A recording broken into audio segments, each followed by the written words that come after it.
دورہ قرآن میں پارہ نمبر 9 قال الملأ، اور اس کا مطلب ہے سرداروں نے کہا۔ الحمدللہ والصلاۃ والسلام علی رسولہ وعلی آلہ وصحبہ اجمعین، اعوذ باللہ من الشیطان الرجیم، بسم اللہ الرحمن الرحیم۔ پچھلے پیجز پر ہم مختلف انبیاء کی قوموں کے بارے میں پڑھ رہے ہیں، کس طرح انہوں نے اپنے نبیوں کو جھٹلایا، اور خاص کر ان کے خوشحال لوگوں نے، یعنی وہاں کے جو سردار تھے، جو آج کے آپ پولیٹیشینز کہہ لیں، بڑے بڑے لوگ کہہ لیں، جن کے پاس بے تحاشا دولت ہے، ٹائکونز کہہ لیں، جس طرح کے ورڈز آج کہے جاتے ہیں، تو سمجھے وہاں پر بھی اسی طرح وہی چیز تھی۔ اور ان کی ریبیلیس نیچر جو ہے اس کا اندازہ کیجئے کہ نہ صرف خود انبیاء کو ریجیکٹ کرتے، ان کی باتوں کو نہ مانتے، بلکہ دوسروں کو بھی روکتے اور انبیاء کو بھی کہتے، دھمکی دیتے کہ اگر تم اپنے آبائی مذہب پر، یعنی اسی چیز پر واپس نہیں آتے تو یا تو تمہیں ہم یہاں سے نکال دیں گے، اور بعض قوموں نے کہا اپنے نبیوں کو ہم تمہیں مار دیں گے، اس دین کو چھوڑ دو اور واپس اسی دین پر آ جاؤ۔ اور آپ صلی اللہ علیہ وسلم کے ساتھ بھی قریش مکہ نے کیا کیا، اس کا ہمیں پتہ ہے۔ تو جی اس میں اس پیج پر جو ہمارے لیے لیسن ہے ہم اس کو دیکھتے ہیں، جو بینیفٹس آ رہے ہیں آیات کے، یعنی یہ اللہ کا احسان ہے، کرم ہے اپنے نیک بندوں پر کہ وہ ان کو حق بات کو واضح کرنے کی توفیق دیتا ہے، اسٹرینتھ دیتا ہے۔ سبحان اللہ، آج بھی آپ کسی بھی اسکالر کو جب وہ کسی نان مسلم سے کراس فائر کر رہا ہے، مطلب آرگیو کر رہا ہے دین کے بارے میں، اور ہم دیکھ رہے ہوتے ہیں اور ہمیں پریشانی ہو رہی تھی کہ اب کیا جواب دے گا یہ، اب کیسے اس کو کیا جواب دینا ہے، کیسے لاجک کے ساتھ، کیسے کس پروف کے ساتھ اس کو رپلائی دینا ہے کہ جو دوسری پارٹی کا بندہ ہے اس کو اچھے سے جواب مل جائے، اور صرف جواب ہی نہیں، لاجک کے ساتھ، یعنی ایسا نہیں کہ منہ اٹھا کے بس، کیونکہ یہ اللہ کی آیات جنتر منتر تو ہے نہیں نا، یہ مطلب پورے ثبوت کے ساتھ اور پورے کانفیڈنس کے ساتھ، سبحان اللہ۔ اور آج بھی ہمارے بہت سارے اسکالرز نے اس بات کو ثابت کر دیا۔ تو یہ کہاں سے توفیق آتی ہے؟ یہ اللہ دے رہا ہے، یہی تو اللہ کہہ رہا ہے کہ یہ اللہ کا کرم احسان ہے کہ وہ حق بات کو بڑے اچھے طریقے سے واضح کرتے ہیں، تبھی تو دین پھیلا ہے، دین اسلام کے تلوار سے پھیلا ہے۔ آج بھی دیکھ لیجئے اور پیچھے ہسٹری بھی اٹھا لیجئے، بات واضح ہو جائے گی کہ آج بھی مسلمان، اللہ کا کرم ہے، بہت سارے گنہ گار ہیں، بہت گناہ کرنے والے ہیں، لیکن پھر بھی اجتماعی طور پر جو آپ کہہ لیں کولیکٹیولی، وہ ہیومینٹی کو نقصان دینے والے نہیں ہیں۔ پھر جی دوسری چیز کیا آتی ہے کہ اللہ مومنوں کو نجات دینے والا، اللہ کا پرومس ہے، وَقَانَ حَقًّا عَلَيْنَا نَصْرُ الْمُؤْمِنِينَ، جو بندہ اللہ کے دین پر قائم ہے، شرک سے بچا، اللہ لازمی اس کو بچائے گا، یہاں پر بھی اور آخرت میں بھی، اور کافروں پر پکڑ تو ہے۔ ایک اور پوائنٹ، آزمائشوں کا آنا، اللہ سبحانہ تعالیٰ نے قرآن کریم میں فرما دی، کئی بار یہ میں نے اپنے لیکچر میں بھی بات کی ہوئی ہے، لَنَبْلُوَنَّكُمْ بِشَيْءٍ مِّنَ الْخَوْفِ وَالْجُوعِ وَنَقْصٍ مِّنَ الْأَمْوَالِ وَالْأَنفُسِ وَالثَّمَرَاتِ، یعنی اللہ نے کہا کہ میں لازمی تم سب کی آزمائش کروں گا، فقر و فاقہ سے، کسی بیماری سے، بزنس کے نقصان سے، کسی جان کے اپنے پیارے کے چلے جانے سے، فوڈ کی کمی ہے، شارٹیج ہو گئی ہے، امن نہیں ہے، یعنی یہ ساری چیزیں کیا ہیں؟ اللہ کی طرف سے آزمائش ہیں۔ تو اس میں ایک چیز جان لیجئے کہ مومنوں کا معاملہ اس کے بارے میں ایسے، جیسے حدیث کے الفاظ ہیں کہ مومن تو ایسا ہوتا ہے کہ اس کو اگر آرام اور سکون مل رہا ہے تو اس پر وہ اللہ کا شکر ادا کر رہا ہے، اور تکلیف پہنچ رہی ہے تو اس پر صبر سے کام لیتا، تو دونوں ہی حالتیں اس کے لیے ون ون والی ہیں، خیر و اجر کا باعث ہیں، یعنی دونوں حالتیں ہی خیر اور اجر کا باعث ہیں۔ صحیح مسلم کی حدیث ہے، میں نے آپ کو سادہ الفاظ میں کرنے کے لیے کہ دونوں صورتیں ہی اس کے لیے ون ون کا معاملہ ہے۔ اور یہ بھی بات ہے کہ آزمائشوں کا آنا، یعنی یہ اللہ چاہتے ہیں کہ اگر ہم اللہ سے دور ہو گئے ہیں تو پلٹیں اس کی طرف، اور اسی طرح بعض اوقات یہ بھی ہوتا ہے کہ اللہ تعالیٰ نے کسی کے لیے کوئی درجات مخصوص کر دی ہیں، لیکن وہ اپنے عملوں سے اس درجے تک نہیں جا رہا، یعنی اللہ تعالیٰ اس کا اچھا چاہتے ہیں، بھلائی چاہتے ہیں، اب اللہ اس کو کسی مشکل میں مبتلا کرتے ہیں، کسی بیماری میں، کسی پریشانی میں، کسی تنگ دستی میں، اور تاکہ وہ اس میں صبر کرے اس کنڈیشن میں، اور اس لیول کو پالے جو اللہ نے اس کے لیے رکھا ہے۔ تو اس سے پتہ کیا چل رہا ہے، ضروری نہیں ہے کوئی گنہگار ہی ہوگا تو ہی اس کو جی ہونا، جی کس پر مشکل آئی ہے تو وہ جی بڑا ہی گنہگار ہے، نہیں، صالحین پر بھی یہ چیزیں آتی ہیں۔ تو بہرحال یہ اللہ کی سنت ہے، آزمائشیں آتی ہیں، اور اسی طرح اللہ کافروں کو بھی پکڑتا ہے تاکہ وہ پلٹیں، توبہ کریں اور اللہ کی طرف واپس آئیں۔ جیسے قوم فرعون کو بھی اللہ سبحانہ تعالیٰ نے کئی عذابوں میں پکڑا، ایک بڑے عذاب سے پہلے، لیکن جس پر پھر بات ثابت ہو چکی ہوتی کہ انہوں نے نہیں پلٹنا، پھر وہ نہیں ایمان لانے کے۔ اچھا جی اگلے پیج کو دیکھتے ہیں، اس کی جو بینیفٹس ہیں، بڑی زبردست آیات آ رہی ہیں، بات آ رہی ہے کہ جی ایمان اور عمل صالح جو ہے نا، یعنی آپ کا اللہ پر ایمان لانا اور عمل صالح کرنا، گڈ ڈیڈز کرنا، یہ ایسے ہی نہیں ہے، اس کو یوں ہی نہ چھوڑ دیجئے. یعنی یہ سبب بنے گا، یہ ریزن ہوگی، یہ باعث ہوگا آپ کے لیے برکات و خیرات کا. یعنی اللہ فرما رہے ہیں اگر بستیوں والے اچھے کام کر رہے ہوتے، ایمان والے ہوتے، تو میں نے ان کے لیے زمین و آسمان کے برکات یعنی خزانے کھول دینے تھے ان کے لیے. سبحان اللہ. اور اللہ کا وعدہ سچا ہے. آج بھی آپ دیکھیں جس گھر میں نماز، قرآن، اچھے اعمال کیے جا رہے ہیں، الحمدللہ وہاں پر سکون ہے، رحمت ہے، کرم ہے اللہ کا. ہاں پرابلمز آتی ہیں بھئی، اللہ نے کہا یہ دنیا اب جنت تو نہیں بن جانی نا، اب ایسا تو نہیں ہو سکتا کہ مشکلات ہی نہ آئیں. اس طرح تو پھر انبیاء کو بھی مشکلات نہ آتی ہیں. نہیں، وہ تو چیزیں ہوں گی، لیکن اس میں بھی تو صبر کرنے والے پھر اللہ نے دیکھنے ہیں نا. ٹھیک ہے، تو بیسک چیز سمجھنے کی ہے کہ آپ کا نماز، قرآن پڑھنا، یعنی خالی یہ نہیں میں کہہ رہی تمام گڈ ڈیڈز کرنے، ریچولز ادا کرنے، خالی سجدے ہی نہیں کرے جانا سر نیچے پٹکے جائیں اور اخلاق ہمارے میں اندر ہے نہیں، سارے ہی کام. ٹھیک ہے، یہ سب عبادات میں آتے ہیں. جو آپ حسن سلوک کر رہے ہیں اپنے رشتہ داروں سے، گھر والوں سے، اللہ ہمیں اچھا سلوک کرنے کی توفیق دے. میں اپنے آپ کو بھی نصیحت کرتی ہوں اور آپ کو بھی یہی، اللہ ہمیں ہماری زبانوں کے شر سے ہمیں بچائے. یہ زبانیں ستیہ ناس کر رکھ دے دیتی ہیں، کچھ بھی کام کر لیں. اللہ معاف کرے، اللہ تعالیٰ ہمیں نیکوں میں سے کرے. تو جی اللہ نے کہا اگر یہ بستیاں یہ کام کر رہی ہوتی تو پھر میں نے ان کے لیے خیر و برکات کے خزانے یعنی کہ اضافے کا باعث ہے یہ چیزیں. دوسری چیز کیا آ رہی ہے جی؟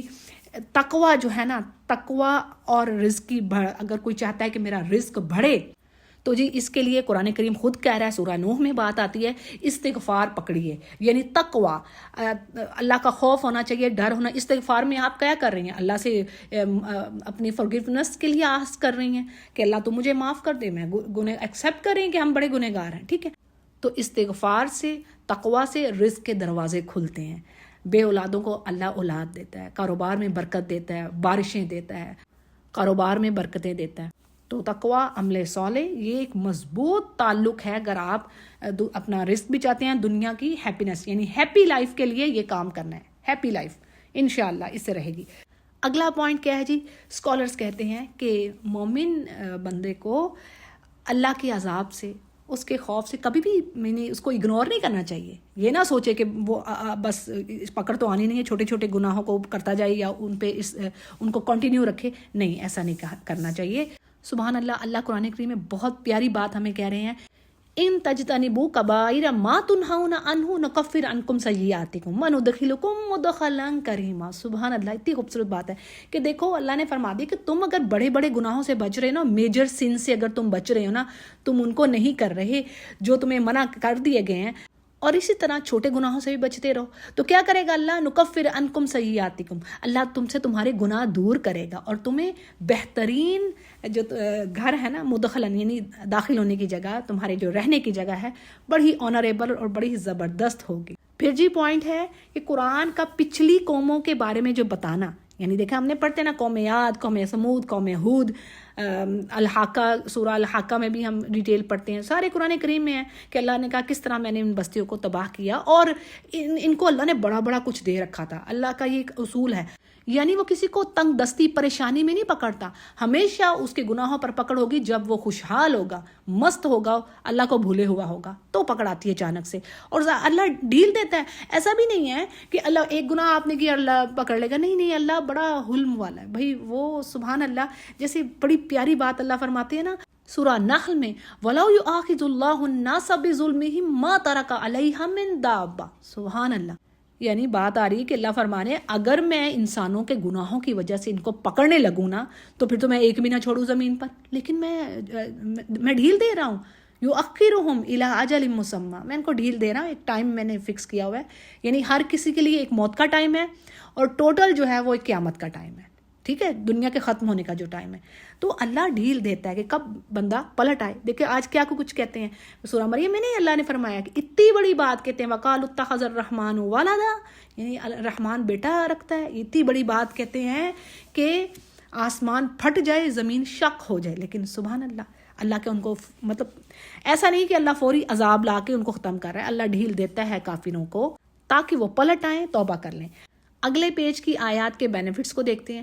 یعنی یہ اللہ کی رحمت ہے اور حکمت، اس کی وزڈم ہے اور اس کی مرسی ہے کہ ہر نبی کے لیے اللہ نے اس کو یعنی میریکلز دیے تھے، معجزات دیے تھے تاکہ ان کی قوم اس بات پر یقین کر لے کہ بھئی یہ اللہ کا نبی ہی ہے، یہ کوئی جادوگر نہیں ہے، یہ کوئی جھوٹا شخص نہیں ہے، یہ واقعی اللہ کا نبی ہے، یعنی یہ وہ کام کر رہا ہے جو آپ کی عقلوں سے اوپر ہے، آپ کی طاقت سے اوپر ہے۔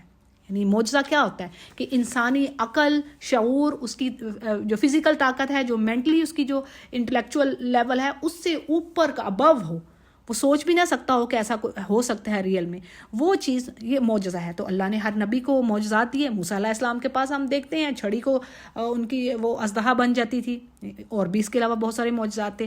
عیسیٰ علیہ السلام کے معجزات ہم پڑھتے ہیں، وہ مٹی سے پرندہ بناتے، پھر اس میں پھونک مارتے، وہ اڑتا ہوا پرندہ بن جاتا، پھر ہاتھ پھیرتے، کوڑی کو ٹھیک کرتے، اور اسی طرح مردوں کو زندہ کرتے۔ یہ سبحان اللہ، یعنی اللہ نے ہر نبی کو، اللہ فرما رہے ہیں میں نے معجزات دیے، دلیلیں تھی، یہ پروفز تھے، کلیئرٹی تھی کہ یہ واقعی اللہ کے نبی ہیں۔ لیکن کیا ہے کہ کم ہی لوگ ایمان لانے والے ہوتے تھے۔ پیچھے اگر پڑھیں تو آج بھی یہی چیز ہے کہ اکثریت فاسقوں کی ہے۔ لیکن سبحان اللہ، یعنی موسیٰ علیہ السلام کی قوم بہت بڑی، جیسے کہ ہمیں حدیث سے پتہ چلتا ہے کہ قیامت کے دن ایک بہت بڑا گروہ دیکھا جائے گا، تو رسول کریم صلی اللہ علیہ وسلم فرمائیں گے کہ یہ میری امت ہے، تو اس پہ جبریل علیہ السلام کہیں گے نہیں یہ آپ کی امت نہیں ہے، یہ تو موسیٰ علیہ السلام کی امت ہے، اور اسی طرح جو آپ کی امت ہوگی وہ اس سے بھی بڑا گروہ ہوگی۔ سبحان اللہ، یعنی یہ بھی ہے کہ جنت بھی اللہ بھریں گے اور دوزخ بھی بھر دی جائے گی، تو اللہ تعالیٰ ہمیں جنتیوں میں سے کریں۔ ہمارا جو کام ہے سیکھنا، پڑھنا، عمل کرنا۔ دوسری چیز کیا آ رہی ہے کہ فرعون کا اس قدر عاجز، ذلیل اور ہلکا ہونا، یوز لیس، کوئی ویلیو نہیں اس کی، انسان کی کوئی ویلیو ہے؟ جیسے اللہ نے فرمایا کہ میں نے اس کو ایک حقیر نطفے سے، اور فرعون اپنے آپ کو رب کہتا، طرح اس کی جو ہیومن ویکنس ہے، آپ اندازہ کیجئے کہ اتنی طاقت ہونے کے باوجود کیا کہہ رہے ہیں جی اسکالرز یہاں پر، کہ اسے موسیٰ علیہ السلام کے مقابلے میں جادوگروں کی ضرورت تھی، یعنی اپنی پاور کو شو کرنے کے لیے ہی needs their magic to prevail his nation. تو مطلب اس سے کیا پتہ چل رہا ہے کہ اس میں کیسی ویکنس ہے، اس کے پاس کوئی پاور نہیں ہے، ٹھیک ہے۔ یہ چیز آ رہی ہے۔ پھر جی ایک اور پوائنٹ کہ جادو کے کمزور ہونے کا ایک زبردست پروف یہاں پر آ رہا ہے، یعنی کہ جادو اس قدر کمزور ہے، اور اللہ کے اذن سے ہے نا، ہو تو جاتا ہے لیکن کس پر ہوتا ہے یہ بھی بات سمجھیے، کہ جو شیطانی کاموں میں ہے، یعنی پاک صاف نہیں رہ رہا، اللہ کا ذکر نہیں کر رہا، جہاں پر اللہ کا ذکر ہے وہاں پر تو جادو نہیں اثر کرے گا۔ سورۃ البقرہ کے بارے میں کیا ہے، وہ جادوگر اس کی حیثیت نہیں رکھتے، یعنی گھس نہیں سکتے اس گھر میں جہاں پر سورۃ البقرہ پڑھی جا رہی ہے، اور جہاں پر اللہ کا ذکر ہو رہا ہے، قرآن پڑھا جا رہا ہے، قرآن کی آواز گونج رہی ہے، وہاں پر جادو نہیں چلے گا انشاءاللہ۔ آیت الکرسی، معوذتین، یہ سب کچھ اس لیے ہے، ٹھیک ہے۔ تو یہ کمزور ہے، یہ سب شیطان، اللہ نے کہا نا یہ جو شیطان ہے نا وہ دکھاتا ہے اس طرح چیز کو کہ یہ تو بڑا، میرے پاس بڑی پاور ہے، ایسا ہے کچھ نہیں ہے۔ کوئی کسی کو نہیں بچا سکتا کسی پریشانی سے، غم سے، جب تک کہ اللہ نہ چاہے، یعنی اللہ کے اذن سے ہی ہوگا۔ تو جی یہاں پر بات آ رہی ہے کہ جادو کس قدر کمزور ہے، آپ کو کیسے پتہ لگ رہا ہے کہ اگرچہ جادوگروں کے شیطانوں سے رابطے تھے، اس کے باوجود کیا کہہ رہے ہیں، قرآن بتا رہا ہے کہ وہ کہتے تھے فرعون سے کہ ہمیں اس کے بدلے میں تم کیا دو گے، یعنی وہ اس کے باوجود کہ وہ جادوگر ہیں، دنیا کے مانے ہوئے وہ جادوگر تھے، یعنی وہ زبردست جادوگر لے کے آیا تھا موسیٰ علیہ السلام کے مقابلے میں، اس کے باوجود in spite all these powers they have, they were asking from فرعون کہ وہ انہیں مزید کیا دے گا، اس پر کیا اجر دے گا ہمیں، یعنی ان کو اس کا مطلب ہے مال چاہیے، عزت چاہیے۔ تو جس کے پاس تو آلریڈی پاور ہو، سب کچھ ہو، تو اس کو تو یہ چیزیں نہیں چاہیے۔ پھر اس کا مطلب ہے کہ یہ جادوگر بھی بیکار ہیں، یہ سب شیطانی کام ہے۔ اصل تو جو ایمان والوں کی عزت ہے، ایمان والوں کا روب ہوتا ہے۔ اگلے پیج کی جو آیا تو ان کے بینیفٹس کیا ہیں ہمارے لیے جی، اسکالرز کہہ رہے ہیں کہ جادوگروں کا ایمان لے آنا، یعنی جیسے انہوں نے حق بات کو دیکھا، انہوں نے اس کو ایکسیپٹ کر لیا، یعنی یہ نہیں کیا کہ نہیں ماننا، فوراً ایکسیپٹ کر لیا، اور وہیں پر وہ سجدوں میں گر گئے۔ انہوں نے کہا کہ ہم ایمان لیتے ہیں، آمنا قالوا آمنا برب العالمین، رب موسیٰ و ہارون۔ یہ بار بار کئی جگہوں پر آئی ہے یہ بات، نوٹ کہ ایک سورہ میں۔ سبحان اللہ، اکثر جب میں یہ آیتیں پڑھتی ہوں نا تو مجھے ہوتا ہے کہ ان کا کیسا زبردست ایمان تھا، یعنی کیسی بے خوفی سے، اور ان کو پتا تھا کہ فرعون نے ہمارے ساتھ کیا کرنا ہے، وہ جانتے تھے۔ اور یعنی فرعون اس وقت کا دیکھیں نا، وہ کیا کہہ رہا ہے، میں تو رب ہوں، یعنی اس کے اختیار میں ہر چیز تھی اس ٹائم، اللہ نے دی ہوئی تھی نا ڈھیل، کر لے جو تو حرکتیں کرنی ہیں۔ تو اب دیکھیں کہ ان کو پتا تھا کہ اس کے بعد موت ہے، یہاں سب کے سامنے وہ اظہار کر رہے تھے، کوئی ڈھکے چھپے بھی نہیں۔ کیسا خوبصورت ایمان ان کا، سبحان اللہ۔ بہرحال کہ انہوں نے یہ ایک یعنی کہ حق بات کو دیکھا فوراً ایکسیپٹ کر لیا. دوسرا پوائنٹ کیا ہے جی؟ اسکالرس کہتے ہیں اہل ایمان تمام دنیا سے، تمام انسانوں سے زیادہ بریو ہیں، اسٹیڈ فاسٹ ہیں. اگر کوئی پریشانی آ گئی ہے، مشکل آ گئی ہے، جنگ کے اوقات میں، مصیبت کے وقت میں، آزمائشوں کے ٹائم میں، سبحان اللہ آج تو اس امت کے لیے فخر غزہ والے، انہوں نے بتا دیا ایمان کیا ہوتا ہے. ہم تو بس ایسی خالی خولی بیٹھے ہوئے ہیں، اصل تو ایمان والے وہ ہیں. کیسے دیکھیں ذرا کیا کیا کچھ ان کے ساتھ نہیں ہو گیا، یعنی اولادیں ختم ہو گئیں، ٹکڑوں میں ان کے بچے کاٹ دیے گئے ہیں، اس کے باوجود الحمدللہ. تو آج ہمیں دیکھنا ہم کہاں پر کھڑے ہیں، سبحان اللہ. تو بہرحال اہل ایمان جو ہیں وہ انہوں نے کہا جی وہ سب سے زیادہ بہادر ہیں اور اللہ سے محبت کرنے والے ہیں. یہ بھی اللہ نے قرآن میں کہا ہے اشد الناس، یعنی کہ سب سے زیادہ شدت سے محبت کرتے ہیں اپنے رب کے ساتھ. پھر جی ایک اور بڑی ہی اہم بات کیا کہ بارشوں کا رکنا، فوڈ کی کمی ہونا، یعنی مہنگائی ہونا، یہ پریشانیاں ہونا، یہ سب کیا ہے جی؟ ظلم اور فساد کی وجہ ہے. یہ اسکالرز کہہ رہے ہیں، یعنی من اسباب حبس الامطار وغلا، یعنی اسعار کے بڑھ جانا، مہنگائی ہو جانا، یہ سب اس کے پیچھے ریزن کیا ہے؟ ظلم اور فساد. یعنی زمین پہ جب یہ چیزیں کرو گے تو پھر عام انسانوں کے لیے بھی یہ مشکلات ہوں گی. تو جی یہ پوائنٹس ہیں اس پیج کے. اگلے پیج کے پوائنٹس دیکھتے ہیں. سوری میں پیچھے آپ کو آیتوں کے نمبر بتانا بھول گئی ہوں. 131 آیت سے یہ پیج اب شروع ہو رہا ہے. ان آیات کے فوائد کیا ہیں ہمارے لیے؟ پہلی چیز تو آ رہی ہے جی، اسکالرز کہتے ہیں کہ اچھائی کا ہونا یا کسی بری چیز کا ہونا انسانوں کے اعمال میں دیکھ لیں. اسی طرح پراسپیرٹی، خوشحالی کا ہونا، یا پھر فوڈ کی شارٹیج ہو رہی ہے، قحط سالی، تو یہ سارے جو اس کے اسباب ہیں نا وہ اللہ کی طرف سے، یعنی جو سورسز ہیں، جو ریزنز ہیں اس کی، وہ نیچرل ہیں، اللہ کی طرف سے ہیں. لیکن ان سب چیزوں کا ہونا یعنی اس کی وجہ کیا ہے؟ زمین پر انسانوں کے ظلم، فساد اور کفر. ابھی پیچھے پڑھا ہے نا ہم نے کہ بارشوں کا رکنا اور یہ چیزیں مہنگی ہونی، یہ سب کچھ مطلب آزمائشیں آنا، یہ سب کیا ہے؟ یہ انسان کے ظلم اور فساد جو زمین پہ اس نے مچایا ہوا ہے. تو اسی طرح کفر و انکار بھی، اللہ کی آیات کو نہ ماننا، اللہ کے بتائے ہوئے راستوں پر نہ چلنا. آج مسلمان بھی ہم کیا کر رہے ہیں؟ یعنی ہم پوری طرح سے تو اللہ کے دین کو فالو نہیں نہ کر رہے. شرک ہمارے رچ بس گیا ہوا ہے. جس طرح وہ بتایا گیا تھا نا کہ گائے کی محبت ان کے دلوں میں رچ بس گئی تھی، اسی طریقے سے آج شرک سے ہم بچے نہیں ہوئے. اور لوگوں کو سمجھاؤ، لوگ باز ہی نہیں آتے. وہ کہتے نہیں جی نہیں ایسے کرنا ہے. اب جو آپ اگر مولا علی کہہ رہے ہیں، مشکل کشا کہہ رہے ہیں، تو مشکل کشا کون ہے؟ اگر ہم کسی اور صحابی کو کہیں کہ یہ مشکل کشا ہے، کیا مطلب ہے؟ مشکلوں کو دور کرنے والا. تو پھر آپ تو اس کو اللہ کے برابر کر رہے ہیں. آیت میں کیا بات آ رہی ہے؟ وَإِن يَمْسَسْكَ اللَّهُ بِضُرٍّ فَلَا كَاشِفَ لَهُ إِلَّا هُ. بھائی اگر تمہیں کسی مشکل نے آن پکڑا ہے، کوئی دور نہیں کر سکتا اس کو. تمہیں کوئی بیماری آ پکڑی، تمہارا بزنس تباہ و برباد ہو گیا، تم تباہ و برباد ہو گئے ہو، تمہیں تمہارا کوئی حامی و ناصر نہیں ہے، کوئی مدد کرنے والا نہیں ہے سوائے اللہ کے. وَإِن يُرِدْكَ بِخَيْرٍ فَلَا رَادَّ لِفَضْلِهِ. اور اگر اللہ تمہارے ساتھ بھلائی کا ارادہ کر لے تو اس کو کوئی دور بھی نہیں کر سکتا. جو تمہاری قسمت میں انشاءاللہ تمہیں مل کے رہے گا. یہ سورہ یونس کے الفاظ ہیں. تو پھر کیسے ہو گیا مولا علی مشکل کشا؟ کیسے ہو گئے؟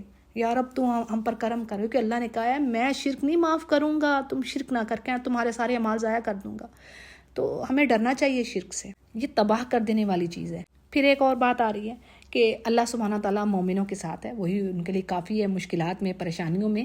اور وہی ہے پھر جو ان کو یعنی پریشانی سے، دوف کی حالت سے، یعنی جب وہ ویک تھے وہاں سے نکالتا ہے اور زمین میں پھر ان کو قوت دیتا ہے، طاقت دیتا ہے، خلیفہ بناتا ہے. لیکن شرط یہ کہ وہ واقعی ایمان والے ہوں. اگلے پیج کو دیکھتے ہیں. یہاں پر جو بنی اسرائیل پر احسانات ہوئے ان کا ذکر بھی ملتا ہے، اور اس کے علاوہ جو انہوں نے حرکتیں کی، یعنی جو ان احسانات کے بدلے میں کیا کیا. یعنی اللہ فرما رہے ہیں کہ دیکھو ہم نے تمہیں نجات نہیں دی فرعون سے. یعنی کیا وہ تمہارے ساتھ حشر کرتا تھا، تمہارے بیٹوں کو قتل کرتا تھا، تمہاری بیٹیوں کو زندہ چھوڑتا تھا، اور تمہارے لیے اس میں بہت بڑی بلا تھی، یعنی اتنی سخت آزمائش تھی. لیکن اللہ نے نکال لیا، یعنی موسیٰ علیہ السلام کو بھیجا. اور موسیٰ علیہ السلام کو بھی انہوں نے کئی جگہوں پر تکلیف دی ہے. یہ قرآن کریم میں جگہ جگہ یہ بکھری ہوئی ہیں باتیں. کبھی کہتے کہ موسیٰ آپ کے آنے سے پہلے بھی ہم پر مشکلات تھی اور بعد میں بھی اب ایسے ہی ہیں، یعنی ہمیں تو کوئی فائدہ نہیں ہوا. تو یعنی جہالت اور نادانی سے یہ باتیں کہتے. تو اس پر موسیٰ علیہ السلام کہتے کہ بھی تم صبر کرو، یعنی جس طرح اللہ نے تمہیں نہ دے کے آزمایا ہے، یعنی تمہارا ٹیسٹ اس طریقے سے ہوا، تمہیں دے کے بھی آزمائے گا، پھر تم کیا کرتے ہو، پھر تمہاری وہ تب بھی کرتوتے دیکھ لی جائیں گے. بہرحال اب آگے کیا بات آتی ہے کہ اتنے بڑے دشمن سے نجات پانے کے بعد یہ کیا کرتے ہیں کہ ایک جگہ پر جا کر جہاں پر لوگ پتھر کے بتوں کو تراش کر ان کو یعنی ان کی پوجا کر رہے تھے، تو انہوں نے بھی موسیٰ علیہ السلام سے یہی کوشچن کر ڈالا، یہی بات کہہ ڈالی کہ بھی ہمارے لیے بھی موسیٰ کوئی ایسا ہی الہ بنا دے. تو موسیٰ علیہ السلام کہتے ہیں کہ یعنی یہ جو مورتیوں کے پجاریوں نے تمہیں تو دھوکے میں ڈال دیا، ان کا تو مقدر تباہ ہونا ہے، یعنی یہ تو تباہی ہے، اور تم اپنے احسانات کے بدلے میں یہ کام کر رہے ہو. اور آج امت مسلمہ کا بھی حال دیکھ لیجئے. یعنی پیچھے بھی میں نے بتایا کہ خالی بتوں کی پوجا کرنا ہی شرک نہیں ہے، یہ جو آپ بدعتیں کر رہے ہیں، جو کام مولا مشکل کشا فلاں مشکل کشا، یہ باتیں بھی آپ شرک میں ہیں بھائی، شرک خفی کر رہے ہیں. اور اس پیج پر ہم موسیٰ علیہ السلام کا کوہ طور پر جانا، اس کے بارے میں بھی پڑھتے ہیں، اور وہاں پر جا کے اللہ سے یعنی ڈائریکٹ انہوں نے بات کی، اور موسیٰ علیہ السلام کے دل میں اللہ کو دیکھنے کا بھی شوق ہوا، اور آپ نے اظہار بھی کیا ربی ارینی. تو اس پر اللہ نے فرمایا لن ترانی، یعنی آپ مجھے ہرگز نہیں دیکھ سکتے. اور اپنے پیچھے تو بات یہ ہے کہ انسانی آنکھ اتنی قوت ہی نہیں رکھتی کہ اللہ تعالیٰ کو یعنی اس ہستی کو دیکھ سکے. اب کیا ہوا کہ پہاڑ پر اللہ کی تجلی ہوئی، رب کی تجلی ہوئی، پہاڑ بھی برداشت نہ کر سکا، اور موسیٰ علیہ السلام بے ہوش ہو کر گر پڑے.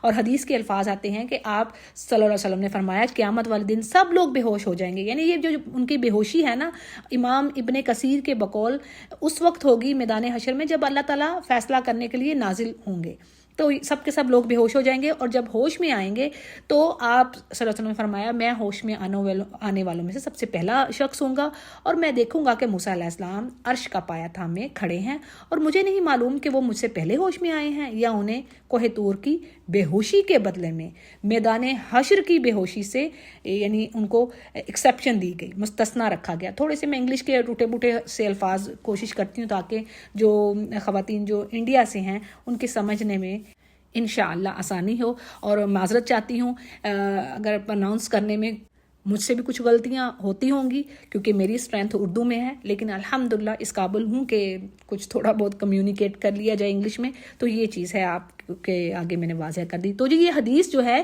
یہ صحیح بخاری صحیح مسلم سبحان اللہ یعنی اوتھینٹک حدیث ہے کہ ایسا ہوگا. ان آیات کے بینیفٹس کیا ہیں ہمارے لیے؟ تو جو پہلی چیز آ رہی ہے وہ یہ کہ یعنی انبیاء اور داعی قرآن کا جو پریچرز ہیں ان کا مین آبجیکٹو، سب سے پہلا ٹارگٹ ایک اللہ کی طرف بلانے کے بعد امت کی اصلاح اور فساد کے دروازے بند کرنا. فساد فی الارض کیا ہے؟ یعنی ایسے کاموں کا کرنا جو اللہ نے منع کیے ہیں، اور حرام کاموں کی طرف انسانوں کا جانا. اور اس سے بھی بڑی تباہ کن چیز کیا آ رہی ہے، یعنی کسی امت کا اس حد تک گر جانا کہ اللہ کی حرام کردہ چیزوں کو وہ پسند کرے، وہ انہیں بھلی لگیں، اور جو چیزیں حلال ہیں ان کو ناپسند کریں. اور بیس کیا؟ اپنی اوپینینز، اپنی وشز. یوں کہہ لیں کہ one of the science of a nation failure is to beautify the ugly things based on their wishes and opinions. تو جب ایسا ہو تو اس امت کو تباہی سے کوئی نہیں روک سکتا. اسی طرح اللہ کا فیصلہ یعنی اللہ کی قضا ہے. Allah has decided that no one can see him in this world with a naked eye, یعنی کوئی اللہ کو دیکھ نہیں سکتا، ان سین پہ ہی بلیو کرنا ہے. اگلے پیج کی ڈیٹیل آیت نمبر 144 سے کیا بینیفٹس ہیں ہمارے لیے ان آیات میں. پہلی چیز کہ مومن کو اپنی بات میں اور عمل میں ایک جیسا ہونا چاہیے. یعنی ایسا نہیں ہے کہ دوسروں کو تو اچھائی کا حکم دیا جا رہا ہے لیکن خود اس کام پہ عمل نہیں ہو رہا. اس کو انتہائی ناپسند کیا گیا ہے. اللہ نے فرمایا کہ تم وہ بات کیوں کہتے ہو جو تم کرتے نہیں ہو. اسی طرح حدیث کے بڑے سخت الفاظ ہیں. آپ صلی اللہ علیہ وسلم نے فرمایا کہ ایک شخص ہوگا جہنم میں، اس کو عذاب ہو رہا ہوگا، یا گدھے کی طرح وہ اپنی انتڑیوں کو کھینچ رہا ہوگا، کچھ اس طرح کا مفہوم ہے حدیث کا. تو اس سے پوچھا جائے گا کہ تم تو وہی تھے جو دوسروں کو اچھائی کا حکم دیتے تھے. تو وہ جواب دے گا کہ میں دوسروں کو تو کہتا تھا اچھائی کرنے کا، لیکن میں خود اس پر عمل نہیں کرتا تھا. اسی طرح ایک اور حدیث کے الفاظ ہیں، ایک ایسے عالم کو لایا جائے گا، اس کو جہنم میں پھینکا جائے گا اور اسی سے جہنم کی آگ کو بھڑکایا جائے گا، اور وہ کہے گا اللہ کہ میں نے تو تیری راہ میں کام کیا، یعنی میں تو داعی قرآن رہا. تو اللہ فرمائے گا کہ تو نے یہ سب دکھاوے کے لیے، دنیا کی شہرت پانے کے لیے، کہ دنیا تجھے عالم کہے، تو اب دنیا میں تو تجھے کہا جا چکا، تو اب تو جہنم میں چل، یعنی تو نے یہ میری خاطر نہیں کام کیا۔ تو اللہ تعالیٰ ہمیں اس چیز سے بچائے۔ یہ بات آ رہی ہے جی، دوسرا ایک پوائنٹ آ رہا ہے کہ مومن کو اللہ کے احسانات کا ہمیشہ شکر گزار رہنا چاہیے، نہ صرف زبان سے بلکہ عمل سے بھی۔ یعنی خالی زبانی کلامی کر رہے ہیں اور عمل ہمارے ہیں نہیں ہیں، یعنی عمل سے بھی آپ نے اللہ کے یہ جو بتائے ہوئے احکامات ہیں ان پر عمل کرنا ہے، یہ آپ کی شکر گزاری ہوگی۔ اور زبان سے جو الحمدللہ یا اللہ کا ذکر، یہ سارا اسی میں آ گیا۔ اور زبردست فائدے اس کے قرآن میں خود اللہ نے فرما دیا ہے، لَإِن شَكَرْتُمْ لَأَزِيدَنَّكُمْ، اگر تم شکر گزاری کرو گے تو میں اور زیادہ دوں گا، اور اگر تم کفر کرو گے تو میں غنی ہوں، مجھے تم جو سے کی ضرورت نہیں ہے۔ یعنی ہم فقیر ہیں نا، انتم فقراء، اللہ فرما رہے ہیں تم فقیر ہو، تمہیں میری حاجت ہے، مجھے تمہاری حاجت نہیں ہے، مجھے تمہاری ضرورت نہیں ہے۔ تو in fact gratitude is accompanied by more. اور اگر بندہ مومن سے کوئی خطا ہو جائے تو اپنے رب کے ہاں اس کا اعتراف کرے، اپنے جرم کا جو ہوا ہے، اور اس پر انسسٹ نہ کرے، یعنی توبہ استغفار کرے، نہ کہ اس پر اپنے گناہ پر یعنی اصرار کرے۔ اگلے پیج کے پوائنٹس دیکھتے ہیں آیت نمبر 150 سے۔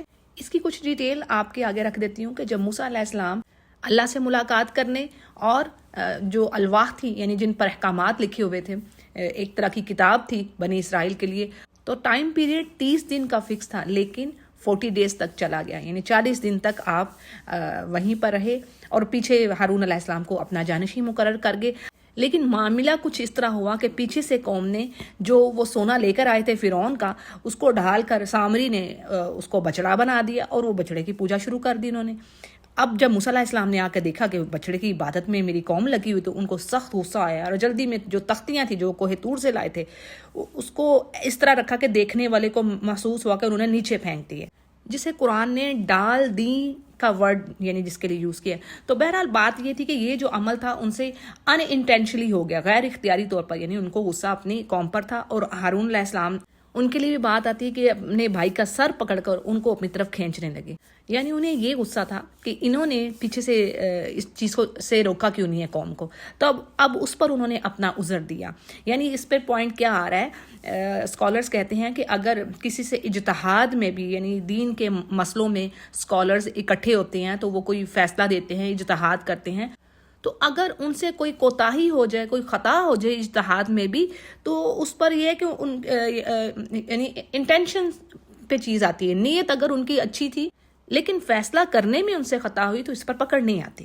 یہی چیز اسی طرح ادھر بھی آ رہی ہے، یعنی ہارون علیہ السلام نے اپنے بھائی سے کہا کہ یہ جو قوم میری تھی یہ مجھ کو قتل کرنے کے در پہ تھے، اور آپ مجھے یعنی اس طرح کا رویہ کر کے دشمنوں کو مت ہنسواؤ اور مجھے ظالموں میں مت شمار کرو۔ یعنی انہوں نے اپنا ایک عذر رکھ دیا، اپنی جان بچانے کے لیے انہوں نے کہا کہ مجھے خاموش ہونا پڑا، یہ میری سن ہی نہیں رہے تھے۔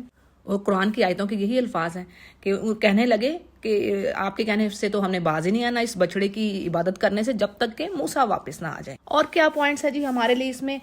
غصے سے بچنے کی تلقین کی گئی ہے، کیونکہ غصہ عقل کو ختم کر دیتا ہے، وہ دماغ پر حاوی ہو جاتا ہے، تو جو صحیح چیز ہوتی ہے اس کی تو سمجھ ہی نہیں آ رہی ہوتی، تو اس لیے غصے سے منع کیا گیا۔ آپ حدیث کے الفاظ ہیں کہ آپ صلی اللہ علیہ وسلم نے فرمایا اگر کسی کو غصہ آئے تو وہ ان الفاظ کو پڑھ لے، اعوذ باللہ من الشیطان الرجیم، تو غصہ کم ہوگا۔ اسی طرح یہ بھی بات حدیث میں ہے کہ غصے کی حالت میں آپ اپنی یعنی پوزیشن کو بھی چینج کریں اور پانی کا استعمال بھی کریں، پانی پئیں اور خاموشی اختیار کریں۔ پوزیشن چینج کرنے کا یہ ہے کہ اگر کھڑے ہیں غصے میں تو بیٹھ جائیں، کہیں پر مسئلہ ہو رہا ہے تو وہاں سے دور ہٹ جائیں۔ پھر کیا بات ہے جی کہ اللہ کا خوف، اس کی پکڑ کا ہمیں ڈر ہونا چاہیے، جیسے کہ موسیٰ علیہ السلام کا کیا مقام تھا اللہ کے نزدیک، سبحان اللہ، اللہ نے ان سے بات کی، اس کے باوجود ان کو رب کا شدید خوف تھا، اس لیے تو بڑے ناراض تھے اپنی قوم سے۔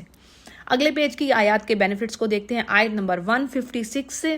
پہلی چیز کیا کہ جی اللہ سبحانہ تعالیٰ فرما رہے ہیں کہ اللہ کی جو رحمت ہے وہ ہر چیز پر چھائی ہوئی ہے، سبحان اللہ، اس کے کرم ہی سے ہے تو یہ سارے کائنات جو چل رہی ہے، تو دنیا میں بھی یعنی اپنے بندوں پر وہ کرم کرتا ہے، رحم کر رہا ہے۔ یہ جو کافروں کو ہر طرح کی آسائشیں اور یہ سب کچھ مل رہا ہے، یہ اس کا کرم ہی تو ہے، یہ اس کی رحمت ہی تو ہے، ورنہ کیا کر رہے ہیں وہ؟ اللہ کو کیا شرک پسند ہے؟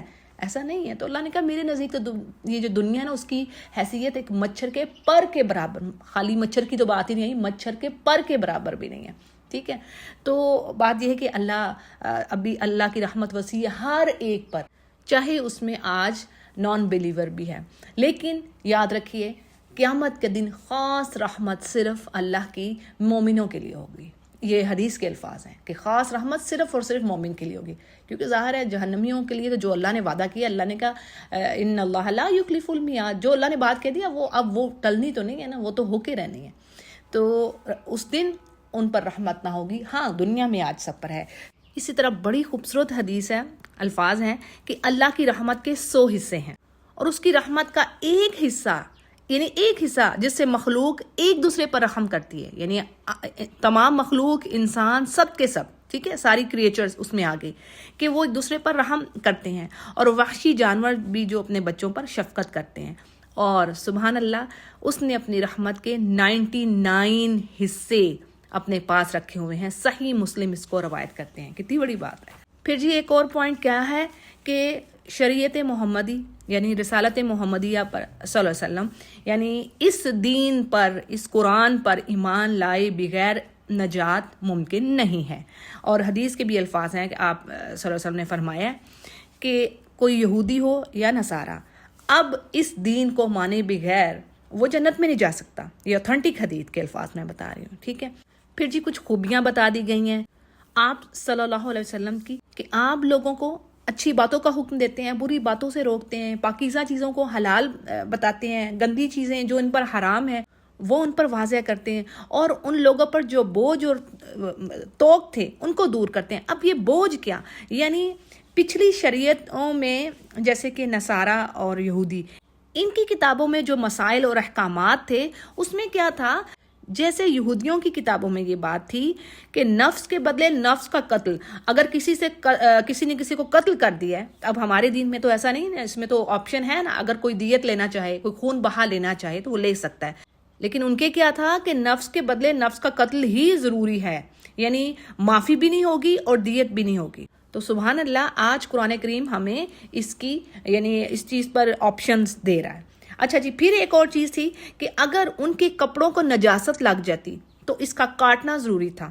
یہ بات ان کی شریعت میں تھی. لیکن شریعت اسلامیہ نے کیا کیا، کپڑے کو صرف دھو لینے کا حکم دیا. تو سہولت ہوگی نا، آسانی ہوگی. اس طرح اور بھی بہت ساری چیزیں ہیں. اب دیکھیں یہ جو جس طرح آج ہماری امت نے اپنے طور پہ یہ جو رسمیں اور رواج شادیوں کے لیے، آپ دیکھیں نکاح کو ہم نے مشکل بنا دی ہے، پیسہ ہوگا ڈھیروں ڈھیر پھر ہی شادی ہوگی، اور زنا آسان ہو گیا. پھر اسی طرح اگر کسی کے ہاں کوئی فوت ہو جاتا ہے تو اس پر اچھا خاصا خرچہ آ رہا ہے، اگلے دن کل کرنے ہیں، پھر کیا کرنا، پھر 7واں کرنا ہے، 40واں کرنا ہے، جمعراتیں کرنی ہیں. بھئی یہ چیزیں نہیں ہیں، یہ تو بوجھ ڈالے ہی نہیں ہیں. یہ تو جاہلیت کے توق تھے جو پھر سے ہم نے لے لیے. تو بات یہ ہے کہ یہ دین تو بڑا آسان ہے، جیسے آپ صلی اللہ علیہ وسلم نے فرمایا مجھے آسان دین حنیفی کے ساتھ بھیجا گیا ہے. مسند احمد اس کو روایت کر رہے ہیں. اگلے پیج کی آیات کے بینیفٹس دیکھتے ہیں. آیت نمبر 160 سے 160 سے یہاں پر یعقوب علیہ السلام کے 12 بیٹوں کے بارے میں بات آ رہی ہے، اور کس طرح اللہ نے ان کے 12 قبیلے بنا دیے، اور ہر ایک قبیلے پر اللہ نے ایک نقیب یعنی نگران بھی مقرر کر دیا. جیسے یہاں بات آ رہی وَبَعَثْنَا مِنْهُمْ اثْنَيْ عَشَرَ نَقِيبًا. پھر ان 12 قبیلوں کی اپنی اپنی صفات تھی، کوالٹیز تھی، جس کی وجہ سے وہ ایک دوسرے کو یعنی یونیک تھے وہ ایک دوسرے سے. اور ان پر جو نعمتیں کی، سورۃ البقرہ ساری کی ساری اسی چیز پر ہے. کیسے ان پر ابر کا سایہ کیا، یعنی جب وہ فرعون سے نجات پا کے نکلے تو اللہ تعالیٰ نے بادلوں کا سایہ دے دیا تاکہ دھوپ سے بچے رہیں. پھر اللہ تعالیٰ نے من و سلوہ یعنی ایک بٹیر کا بالکل ان کے ہاتھوں کے پاس آ جانا، پرندہ، تاکہ یہ گوشت کھائیں، اور میٹھی چیز اترتی تھی. پھر اسی طرح پانی کی خواہش کی تو پانی موسیٰ علیہ السلام کے لیے اللہ نے کہا یہاں پر چھڑی ماریے پتھر پر. تو 12 یعنی پراپر ان کے لیے کہ لڑائی جھگڑا بھی نہ ہو، 12 نشان ہے وہاں پر. ہر ایک قبیلے کا ایک اپنا جو گھاٹ تھا پانی کا وہ فکس کر دیا گیا. تو یعنی سبحان اللہ، اللہ نے اتنے احسانات کیے، اس کے باوجود انسانی فطرت دیکھیں کہ شکر گزاری پھر نہیں آئی. یہاں پر اس پیج پر بھی آپ کو ان کے ایک گروہ کی بہت بڑی یہ جو ہیلا ڈوج دیا اللہ کو، اس کے بارے میں ذکر ملتا ہے ہمیں. یعنی ایک بستی تھی جو سمندر کے قریب کہا جاتا ہے کہ رہتی تھی، اور انہیں ہفتے والدن شکار کرنے سے منع کیا گیا تھا. اور یہ ہمیں پتہ ہے نا کہ ان کے لیے ہفتے کا دن اللہ تعالیٰ نے مخصوص کیا تھا، اسے اسپیسیفائی کیا تھا، ہولی ڈے کہہ لیں، سیکرڈ ڈے کہہ لیں، کہ جس کے لیے انہوں نے صرف یعنی اس دن میں صرف عبادت کرنی تھی، کوئی اور کام نہیں کرنا تھا. ان کی کچھ حرکتوں کی وجہ سے سختیاں تھیں کہ ایون کے ملازماؤں سے بھی کام نہیں لینا، کوئی کام نہیں کرنا، یعنی کوئی روزگار کے لیے بھی نہیں جانا. صرف اور صرف اللہ کی عبادت کرنی ہے. ہفتے کا دن تھا. لیکن اس کے برعکس سبحان اللہ دیکھیے ہمیں جمعے کا دن دیا گیا ہے اور اس میں صرف کتنی دیر کے لیے, چند گھڑیوں کے لیے, آپ انگلیوں پر گن سکتے ہیں, 15-20 منٹ کا ایک ٹائم ہے کہ کہا گیا جی جو دوسری اذان ہے اس سے پہلے چلے جاؤ مسجد میں, خطبہ اچھے طریقے سے سنیے, نماز پڑھیے اور واپس آ جائیے. لیکن آج ہمارے ہاں بھی حال کیا ہے, یعنی نماز کھڑی ہو رہی ہوتی ہے اور لوگ بھاگ رہے ہوتے ہیں. بس اللہ تعالیٰ ہمیں معاف فرمائے, ہمارے حال بڑے برے ہیں آج. اور ہمارے لیے اللہ نے کیا کہا ہے, فَإِذَا قُضِيَتِ الصَّلَاةُ فَانتَشِرُوا فِي الْأَرْضِ وَابْتَغُوا مِن فَضْلِ اللَّهِ وَاذْكُرُوا اللَّهَ كَثِيرًا لَعَلَّكُمْ تُفْلِحُونَ. یعنی جیسے ہی تمہاری نماز ختم ہو جائے بھائی تم پھیل جاؤ زمین پر, کوئی مسئلہ نہیں ہے, جاؤ تم اپنا رزق تلاش کرو. فضل اللہ, اللہ کا فضل یعنی رزق تلاش کرو, اور لیکن کثرت سے اللہ کا ذکر کرنا تاکہ تم فلاح پاؤ. اور اللہ سے دعا ہے کہ اللہ تعالیٰ ہمیں اور ہمارے پیاروں کو ان میں سے کر دے, فلاح پانے والوں میں سے, ورنہ ہمارے کام تو ایسے نہیں ہے, اس کی بس رحمت ہے جی. اچھا, اب کیا واقعے کی طرف آتے ہیں کہ ان کو منع کیا گیا تھا, یعنی کہ ہفتے والے دن شکار نہیں کرنا مچھلی کا, لیکن بطور آزمائش یعنی ٹیسٹ اللہ لے رہے تھے کہ ہفتے کو زیادہ مچھلیاں آتی, کثرت سے آتی, پانی کے اوپر نظر آتی, اور ان کو وہ شکار کی یعنی دعوت ملتی کہ آؤ شکار کرو. تو کرتے کیا یہ, انہوں نے یہودیوں نے ایک ہیلا کیا, یعنی اللہ کو ڈوج دیا ایک طرح سے, لیکن اللہ کے ساتھ تو انہیں نا اللہ کو دھوکہ دے سکتے ہیں. تو کیا کرتے, ایک رات پہلے ہی گڑھے کھود دیتے تاکہ مچھلیاں ان گڑھوں میں پھنس جائیں, اور جب ہفتے کا دن گزر جاتا تو پھر انہیں پکڑ لیتے. اب ان کے اس عمل پر 2 طرح کے گروہ اور ہو گئے. اب بات سمجھیے گا, بڑی اہم بات ہے. ایک گروہ تھا صالحین کا, صالحین کی جو جماعت تھی وہ ان کو سمجھاتی, جو ہیلا کرتے تھے, اس طرح کا تماشا کر رہے تھے کہ یہ اللہ کی نافرمانی ہے, ایسا مت کرو, اور ایسا کرنے سے تم پر عذاب یا اللہ کی پکڑ آ سکتی ہے. اچھا, یہ صالحین کی جماعت تو ان کو روکتی. اچھا, ایک اور گروہ تھا وہ بالکل سائڈ پر ہو گیا, یعنی نہ ہی وہ ان نافرمانوں کو روک رہا تھا, نہ ہی منع کرنے والوں میں سے تھا, اور نہ ہی ان کے وہ ساتھ کام بھی نہیں کر رہے تھے. ٹھیک ہے, ان کے ساتھ بھی نہیں ملے ہوئے تھے, لیکن ان کو روک بھی نہیں رہے تھے, منع بھی نہیں کر رہے تھے. دوسرا گروہ یہ ہو گیا, اور تیسرا جو وہ خود تھے. اور کہا یہ جاتا ہے کہ جب عذاب آیا, یعنی کہ جن کو منع کرتے تھے کہ نہ کرو, اور وہ باز نہیں آتے تھے اس چیز سے, تو جب عذاب آیا تو 2 گروہوں پر عذاب آیا. یعنی ایک تفسیر یہ بھی ہے, 2 رائے ہیں. کچھ لوگ کہتے ہیں جی 2 گروہ بن گئے تھے, کچھ لوگ کہتے ہیں جی 3 گروہ ہو گئے تھے. تو بہرحال یہ بات بھی آتی ہے کہ جب عذاب آیا تو 2 گروہوں پر عذاب آیا. یعنی اب 2 گروہ کون سے ہوں گے, ایک گروپ جو کہ غلط کام کر رہا تھا, اور دوسرا وہ جو ان کو نہ برائی سے روکتا تھا اور نہ خود بھی نہیں کر رہے تھے لیکن ان کو روک بھی نہیں رہے تھے. تو اس سے ہم بڑا ایک زبردست لیسن ہے کہ نہ صرف برائی سے بچنا ضروری ہے بلکہ دوسروں کو بھی بچانے کے لیے as much as you can آپ کو روکنا چاہیے, نہیں انل منکر کا کام بھی کرنا ہے. جیسے حدیث کے الفاظ ہیں کہ آپ صلی اللہ علیہ وسلم نے فرمایا اگر تم یہ کام نہیں کرو گے, یعنی برائی کو پھیلنے سے نہیں روکو گے اور اچھائی کا حکم نہیں دو گے تو تم تباہ ہو جاؤ گے. اور بنی اسرائیل میں یہ پہلا نقص تھا, یعنی بنی اسرائیل کی تباہی کا جو آغاز ہوا ان میں پہلا نقص یہی پیدا ہوا تھا کہ انہوں نے اس چیز کو چھوڑ دیا تھا. لیکن اس میں بھی بڑا آپ خیال رکھنا ہے, حکمت کے ساتھ خوبصورت طریقے سے, تانے تشنی نہیں کرنے, کسی کو تھوڑی سی سپیس دیں, پیار سے محبت سے اللہ کے ساتھ جوڑیے, نہ کہ تانوں سے کرٹیسائز کریں, اگلا بندہ ہی بھاگ اٹھے اسلام سے وہ دور ہو جائے. نہیں, پیار سے محبت سے دعا کرنی ہے, یعنی حکمت سے. اب آپ یہاں پہ ڈیٹیل میں دے نہیں سکتی, وزڈم کے ساتھ اس کو مائل کریں, آرگیو نہ کریں. اچھا جی, ایک اور چیز کہ جو ان پر عذاب آیا تھا نا, جو مچھلیوں والے تھے انہیں ذلیل بندر بنا دیا گیا تھا. اور یہ بات بھی آتی ہے کہ 3 دن کے بعد سب کے سب ختم ہو گئے. اگلی آیات میں جو باتیں آ رہی ہیں وہ یہ کہ اللہ فرماتے ہیں کہ ہم نے دنیا میں بہت سی مختلف یعنی جماعتیں پیدا کی, ان میں سے بعض نیک تھے یعنی بعض ایمان والے تھے, اور بعض کچھ اس طرح تھے کہ نافرمانی کی ہی حالت میں رہتے. اللہ ان کو خوشحالی بھی دیتے, بدحالی بھی, کہ چلو جی کسی طریقے سے آپ کو آزمائش بھی کرتے کہ باز آ جائے اپنی حرکتوں سے, لیکن کیا تھا کہ وہ نہ پلٹتے اپنے کام سے. یعنی یہاں پر یہ اہل کتابی کے بارے میں ذکر ہے, یعنی ان کے پیچھے کچھ ایسے بھی لوگ آئے کہ جو دنیا کا متاع بھی لیتے, یعنی دنیا بھی چاہتے تھے کہ دنیا بھی مل جائے ہمیں اور ہماری مغفرت بھی ہو جائے. اگلی آیات کی ڈیٹیلز دیکھتے ہیں, آیت نمبر 171 سے. یعنی یہاں پر بھی ایک اہم واقعے کا ذکر ہے جو بنی اسرائیل میں گزرا, کہ اللہ فرما رہے کہ جب اللہ نے پہاڑ کو اٹھا کر سائبان کی طرح, یعنی جیسے اس کا شیڈ بالکل ان کے سروں کے اوپر پہاڑ کو کھڑا کر دیا، ہینگ کر دیا. اور بات کیا تھی، یعنی انہوں نے اللہ کے جو احکامات تھے جب موسیٰ علیہ السلام تورات سے لے کے آئے تو انہوں نے جی حسب عادت اس پر عمل کرنے سے انکار کر دیا. اور یہ بھی بات آتی ہے کہ کہنے لگے یہ تو اس کے تو بڑے سخت احکامات ہیں، ہم سے ان پر عمل نہیں ہوتا. تو اب اللہ نے کہا ٹھیک ہے، یہ پھر اب پہاڑ تمہارے سر پر کھڑا ہے، اب اس کو کتاب کو پکڑنا ہے کہ نہیں مضبوطی سے. یعنی پکڑنے کی بات یہ ہے کہ اس کے احکامات پر عمل کرو تاکہ تم تقوی اختیار کرو. اور اگر تم ایمان والے جیسے پیچھے گزرا ہے، تم ایمان لاتے ہو، تقوی اختیار کرتے ہو، تو تمہارے لیے رزق میں آسمانوں زمین سے اتاروں گا. یعنی ایسی ایسی جگہ سے تمہیں رزق دوں گا کہ تم سوچ بھی نہیں سکتے، آسائشیں، خوشحالیاں دوں گا. اسی طرح اس پیج پر جی ہمیں عہد الست کی بات ملتی ہے، یعنی وہ وعدہ جو آدم علیہ السلام کو جب اللہ نے بنایا تھا تو اور ان کی پشت سے تمام ان کی اولاد کو بھی بنا دیا، تو اللہ تعالیٰ نے سب سے ایک وعدہ لیا. میثاق کہتے ہیں وعدے کو، وعدہ لیا کہ کیا میں تمہارا رب نہیں، الستُ بربکم. تو سب نے کہا بلا شہیدنا، کیوں نہیں، ہم سب آپ کے رب ہونے پر یعنی گواہی دیتے ہیں کہ آپ ہمارے رب ہیں. اس کو مسند احمد روایت کرتے ہیں، یہ حدیث صحیح ہے. تو بس ایک اور حدیث سے بھی ہمیں یہی بات پتہ چلتی ہے کہ جیسے آپ صلی اللہ علیہ وسلم نے فرمایا کہ بچہ فطرت پر پیدا ہوتا ہے، اس کے ماں باپ اس کو یہودی یا نصرانی یا مجوسی بناتے ہیں. یعنی جس طرح جانور کا بچہ بالکل صحیح پیدا ہوتا ہے، صحیح سالم ہوتا ہے، اس کا ناک کان کٹا نہیں ہوتا، ٹھیک ہے، اسی طرح فطرت پر انسان کا بچہ بھی پیدا ہوتا ہے. اس کو صحیح بخاری روایت کر رہے ہیں. پھر انہی آیات میں ایک بڑی ہی زبردست بات ہے، لیسن ہے ہم سب کے لیے. یعنی اس میں بات آتی ایک ایسے شخص کی جس کو اللہ کی کتاب کا علم حاصل تھا، یعنی اللہ کا بے تحاشا کرم اس پر، احسان کہ اللہ نے اپنی کتاب کا علم اس کو سکھا دیا. لیکن ہوا کیا کہ وہ دنیا اور شیطان کے پیچھے لگ کے گمراہ ہو گیا، یعنی سیدھی راہ پر آنے کے بعد گمراہ ہو گیا.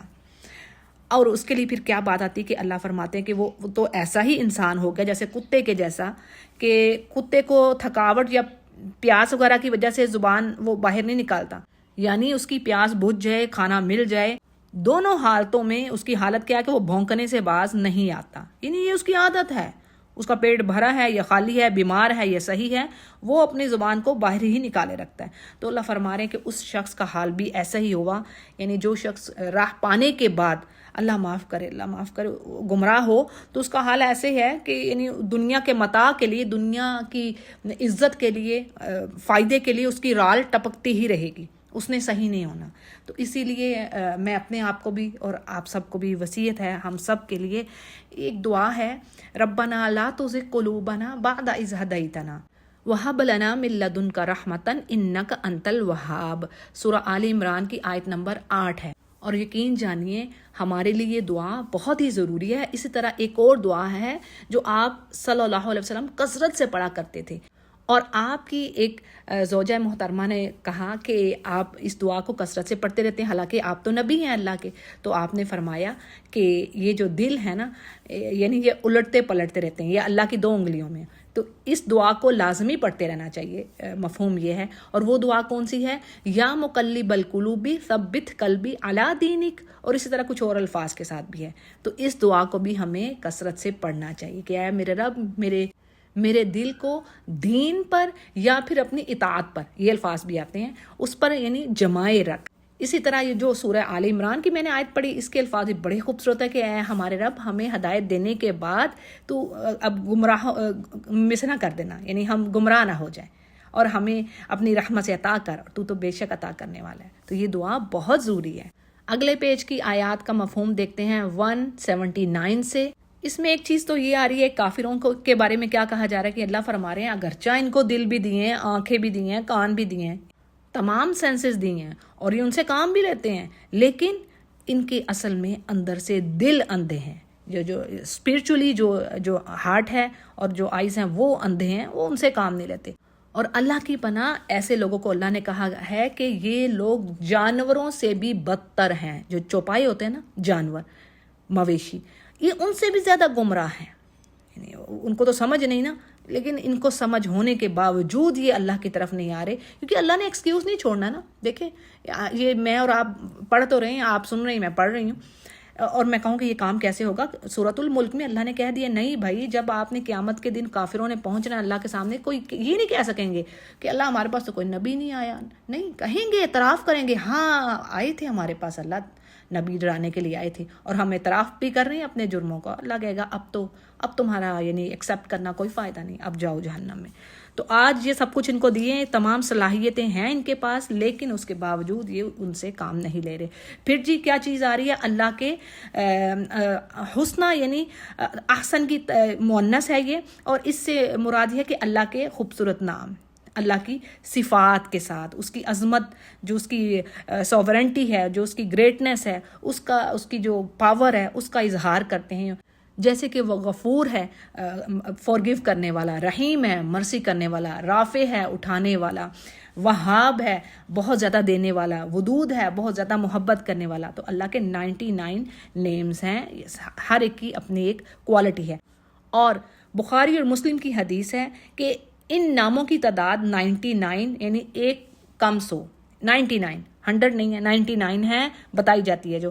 اور یہ بھی کہا گیا ہے کہ جو ان کو کاؤنٹ کرے گا، شمار کرے گا، جنت میں داخل ہوگا. یعنی جو ان کو یاد کر لے گا، ٹھیک ہے جی، وہ جنت میں داخل ہوگا. اور اللہ تعالیٰ طاق ہے، اوڈ نمبر اللہ رکھتا ہے، وہ اوڈ ہی کو پسند کرتا ہے. بخاری اور مسلم روایت کر رہے ہیں. تو جی شمار کرنے کا مطلب یہ کہ ان پر ایمان بھی لائیے، ان کو یہ نہیں خالی تبرک کے لیے ہی گنے، یعنی اخلاص کے ساتھ میننگ کو سمجھتے ہوئے پڑھیے. اور پہلے اللہ کے نام لیں، درود شریف پڑھیں دعا سے پہلے. یہ دعا کے آداب ہیں لازمی، ٹھیک ہے. یعنی دعا کا طریقہ کیا ہے کہ پہلے آپ اپنے لیے دعا مانگیے، یہ دعا کے آداب ہیں. یہاں پر پچھلی آیات میں موسیٰ علیہ السلام نے سب سے پہلے اپنے لیے مغفرت کی طلب کی، پھر اپنے بھائی کے لیے، اور پھر قوم کے لیے. اسی طرح سورہ محمد کی آیت نمبر 19 میں اللہ سبحانہ تعالیٰ نبی کریم صلی اللہ علیہ وسلم سے کہتے ہیں کہ وَاسْتَغْفِرْ لِذَنْبِكَ وَلِلْمُؤْمِنِينَ وَالْمُؤْمِنَاتِ. یعنی سب سے پہلے آپ مغفرت کس کے لیے طلب کیجئے؟ اپنے لیے. وَاسْتَغْفِرْ، اور یہ ہمارے لیے، ہمیں لیسن دینے کے لیے. کیسے یعنی آداب کے ہیں دعا کے؟ پہلے اپنے لیے دعا کیجئے، اور طریقہ میں نے بتا دیا، پہلے بھی میں نے ذکر کیا کہ اللہ کی حمد و ثنا، اللہ کے نام پکاریے جس کو جتنے بھی یاد ہیں، یا غفور، یا حیو، یا قیوم، ٹھیک ہے. یعنی پیچھے بھی میں نے نام لیے. پھر درود پڑھیے، اور اس کے بعد دعا مانگیے اپنے لیے، اپنے پیاروں کے لیے، اور پھر جس نے دعا کے لیے آپ کو کہا ہے اس کے لیے دعا مانگیے. پھر امت مسلمہ کے لیے بھی دعا مانگیے. اور اس کے بعد پھر جب آپ اینڈ کر رہی ہیں تو اس پر اینڈ پر بھی آپ نے درود پڑھنا ہے. یعنی اول اور آخر درود پڑھنا ہے. دعا بیچ میں ہونی چاہیے، اور پہلے اور آخر میں درود. پھر دعا آپ کی انشاءاللہ ایکسیپٹ ہوگی. تو یہ دعا کے آداب اور صحیح طریقہ. اسی طرح جی اور کیا بات ملتی ہے؟ یعنی اللہ نے جو زمین و آسمان کو تخلیق کیا، اللہ نے ایسے نہیں بنایا. اس پر جو ایمان والے ہیں وہ غور و فکر کرتے ہیں، اور اسی سے اللہ تک کی رسائی یعنی اللہ کے اور قریب ہوتے ہیں. اور جن کے دل یعنی جن کے دلوں میں نور چھپا ہوتا ہے، تو جیسے ہی اللہ کی کوئی نشانی وہ دیکھتے ہیں جو ان کو اللہ کی طرف کا راستہ دکھاتی ہے، وہ ایمان لے آتے ہیں. آج آپ دیکھ لیں کس طرح سبحان اللہ لوگ پڑھ کر، خود سے قرآن کو سمجھ کر، اور سائنسی کئی چیزوں کو دیکھ کر جو قرآن نے پہلے ہی کی بتا دی ہیں، دیکھ کر ایمان لا رہے ہیں. یعنی آج ہمارے اگر دیکھا جائے جو ہم ماڈل ہیں مسلمان، ہماری تو حالت ہی بڑی خراب ہے. ہمیں دیکھ کر کون ایمان لائے؟ اچھا جی اگلے پیج کی آیات کو دیکھ لیتے ہیں. 188 آیت سے شروع ہوتے ہیں. بڑی ہی اہم چیز جو پیج کے شروع میں آ رہی ہے، یعنی یہاں پر کہا جا رہا ہے نبی سے کہ اے نبی آپ کہہ دیجئے کہ میں تو خود اپنی ذات کے لیے کسی نفع کا اختیار نہیں رکھتا. یعنی میں اگر چاہوں بھی نا اپنی ذات کو کوئی فائدہ دینا، تو میں اس چیز کا میرے پاس اتھارٹی نہیں ہے، اور اگر کوئی نقصان کرنا چاہوں تو اس کا بھی نہیں، مگر یہ کہ جو اللہ چاہے. اور میں غائب کی باتیں اگر جانتا ہوتا تو میں تو بہت زیادہ نفع حاصل کر لیتا، اور کوئی نقصان مجھے پہنچتا ہی نہیں. تو میں تو یعنی صرف ڈرانے والا ہوں اور خوشخبری دینے والا ہوں جو مجھ پر ایمان لا رہے ہیں. تو بات یہ ہے، یعنی سبحان اللہ، اتنی بڑی واضح دلیل کہ اللہ کہہ رہے ہیں کہ نبی کریم صلی اللہ علیہ وسلم عالم الغیب نہیں تھے. بھائی عالم الغیب تو صرف اللہ ہی کی ذات ہے، وہی انسین چیزوں کا بتائے گا آپ کو، اور کوئی نہیں بتا سکتا. ہاں نبی کے اوپر وحی آتی ہے، وہ وحی کے تھرو آپ کو بتاتے ہیں کہ ہاں اللہ نے یہ پیغام بھیجا ہے. وہ خود سے کوئی بات نہیں کر سکتے. جیسے نبی کریم نے فرمایا تھا کہ میں خود سے کوئی بات نہیں کہہ سکتا، میں جو بھی کہتا ہوں وہ اللہ کی طرف سے ہوتی ہے. ٹھیک ہے. اور تو ظلم اور جہالت کی آپ انتہا دیکھیں لوگوں کی، کہ وہ آپ کو عالم الغیب بالکل ثابت کرنے کی کوشش کرتے ہیں. حالانکہ بعض جنگوں میں آپ کے دندان مبارک یعنی دانت مبارک بھی شہید ہوئے، آپ کا چہرہ مبارک بھی زخمی ہوا. اسی طرح ہمیں یہ بات بھی ملتی ہے کہ عائشہ رضی اللہ عنہا پر جب تہمت لگی، جو سلینڈرنگ کی تھی انہوں نے منافقوں نے، تو آپ صلی اللہ علیہ وسلم پورا 1 مہینہ اتنی تکلیف میں اور پریشانی میں رہے، یعنی آپ نہایت پریشان تھے۔ پھر اسی طرح ایک یہودی عورت نے آپ کو کھانے کی دعوت دی اور اس میں زہر ملا دیا، حتیٰ کہ بعض صحابہ نے کھا لیا، اور یہ بھی کہا جاتا ہے کہ بعض صحابہ تو کھانے کی زہریلے پن سے ہلاک ہی ہو گئے، اور خود آپ نے بھی اس کے عمر بھر اس زہر کے اثرات محسوس کیے۔ تو یہ اتنے واقعات یہ ہمیں کیا بتا رہے ہیں کہ آپ غیب کے جاننے والے نہیں تھے۔ اگر آپ کو سارا کچھ غیب کا پتہ ہوتا تو آپ اپنے آپ کو بس ہمیشہ فائدہ اپنی طرف آنے دیتے، کوئی نقصان نہ ہونے دیتے۔ تو بات یہ ہے کہ آپ اللہ کے سب سے بہترین نبی یعنی سید الانبیاء، انبیاء کے سردار ہیں، آپ خیر البشر ہیں، بہترین بشر، دیکھیں ورڈ کیا آتا ہے، خیر البشر یعنی سب سے بہترین انسان ہے جو زمین پر۔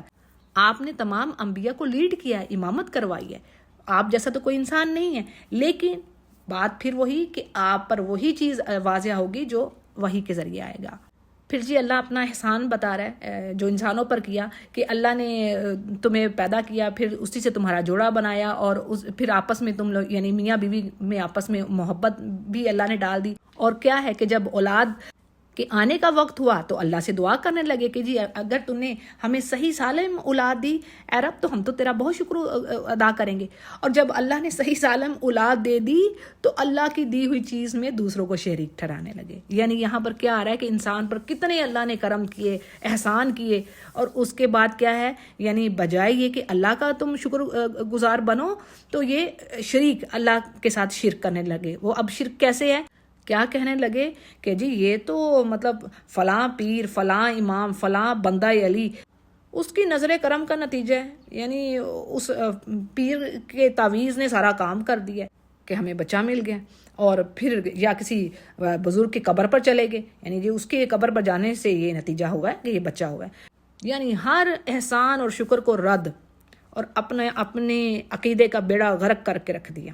تو بات یہ ہے کہ جو تو قبر میں ہے، جیسے یہاں پر ڈیٹیل میں آ رہی تفسیر میں بات کہ جو قبر میں دیکھ نہیں سکتے، سن نہیں سکتے، تو اب وہ اپنے آپ کو کوئی فائدہ نہیں دے سکتے، تمہیں کیسا فائدہ دیں گے وہ۔ اور ایک اور اہم بات پتہ چل رہی ہے اس پیج پر کہ نوح علیہ السلام کی قوم کے جو 5 بت تھے وہ اصل میں پہلے اللہ کے بندے تھے، یعنی بڑی اہم بات ہے، یعنی پہلے لوگوں نے بھی یہی کام کیا اور پھر اب اس کے بعد آنے والے بھی وہی کام کر رہے ہیں۔ یعنی وہ جو 5 بت انہوں نے بنائے ہوئے تھے وہ اصل میں پہلے اللہ کے بندے تھے، ان کے نام تھے۔ اور یہ بھی روایات میں بات آتی ہے، ٹھیک ہے، روایات میں بات آتی ہے کہ پہلے ان کی تصویریں لٹکائی گئی تھیں ان نیک صالحین بندوں کی، پھر آہستہ آہستہ وقت گزرتا گیا، شیطان نے کہا کہ اب ان کے بت بنا لو، پھر انہوں نے ان کے بت بنا لیے، پھر شیطان نے کہا کہ اب ان کی پوجا شروع کر دو، پھر انہوں نے ان کی پوجا شروع کر دی، ٹھیک ہے۔ تو یہاں پر روایت میں بات آ رہی کتاب و تفسیر میں، تفسیر سورہ نوح میں، وہ یہ کہتے ہیں کہ یہ جو مورتیاں مشرکین پوجتے تھے نا، وہ پہلے اللہ کے بندے یعنی اچھے نیک بندے تھے، اور یہ ان کے نام ہے۔ اور اسی طریقے سے انہوں نے یعنی یہ جو میں نے آگے ڈیٹیل دی ہے نا، یہ بھی روایت ہے کہ کس طرح انہوں نے پہلے تصویریں بنائی، پھر بت بنائے، پھر شیطان کس طرح ان کو آخر میں ورشپ کی طرف لے آیا۔ اور بات یہ ہے کہ اب ان بتوں میں یعنی اللہ فرماتے ہیں کہ ان میں تو کوئی چیز بھی ایسی موجود نہیں ہے جس سے تمہیں فائدہ دے سکے، یعنی مرنے کے ساتھ ہی ان کی دیکھنے، سننے، سمجھنے اور چلنے کی ساری طاقتیں ختم ہو گئی ہیں۔ تو اب تو یہ پتھر، یہ لکڑی کے تراشے ہوئے مورتیاں ہیں، تو یہ تو اپنے آپ کو کوئی فائدہ نہیں دے سکتے۔ اگر مکھی کچھ ان سے لے جاتے وہ مکھی سے واپس نہیں لے سکتے۔ ضعف الطالب والمطلوب، یعنی کمزور ہی الہ ہے اور کمزور ہی جو اس کو فالو کرنے والے ہیں۔ اگلے پیج کو دیکھتے ہیں، آیت نمبر 196 سے یہاں پر خوشخبری ہے یعنی ایمان والوں کے لیے کہ یہ بشارت ہے کہ اللہ لازمی مدد کرے گا جو ایمان والے ہیں، اللہ کی آیات پر عمل کرنے والے صالحین ہیں۔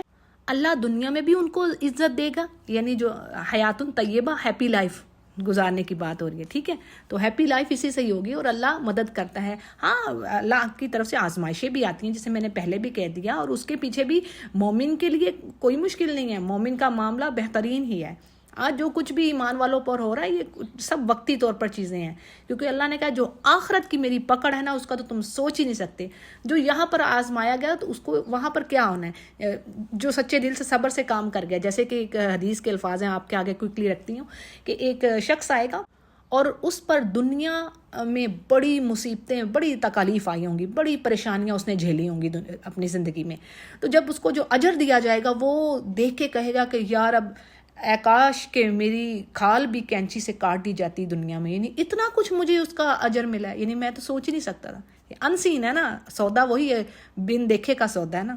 تو بات یہ ہے کہ دنیا میں بھی اچھائی ہوگی اور مرتے وقت بھی، یعنی مومن کی جان نکلتے وقت بھی اللہ تعالیٰ اس کو ایمان پر قائم رکھے گا. یہ اللہ کا وعدہ ہے. یثبت اللہ الذین آمنوا بالقول الثابت فی الحیات الدنیا وفی الآخرہ. اللہ تعالیٰ ہمیں، مجھے، آپ کو، ہمارے پیاروں کو ان میں سے کرے جو مرتے وقت بھی کلمے پر جن کی جان جائے اور زبان سے کلمہ ادا ہو. جی یہ چیز ہوگی. دوسری بات کیا آ رہی ہے جی مومن کے لیے کہ یعنی عفو درگزر کا معاملہ کرے، اچھے اخلاق کو اپنائے، کیونکہ کہا تو نبی سے جا رہا ہے لیکن میسج ساری امت کے لیے.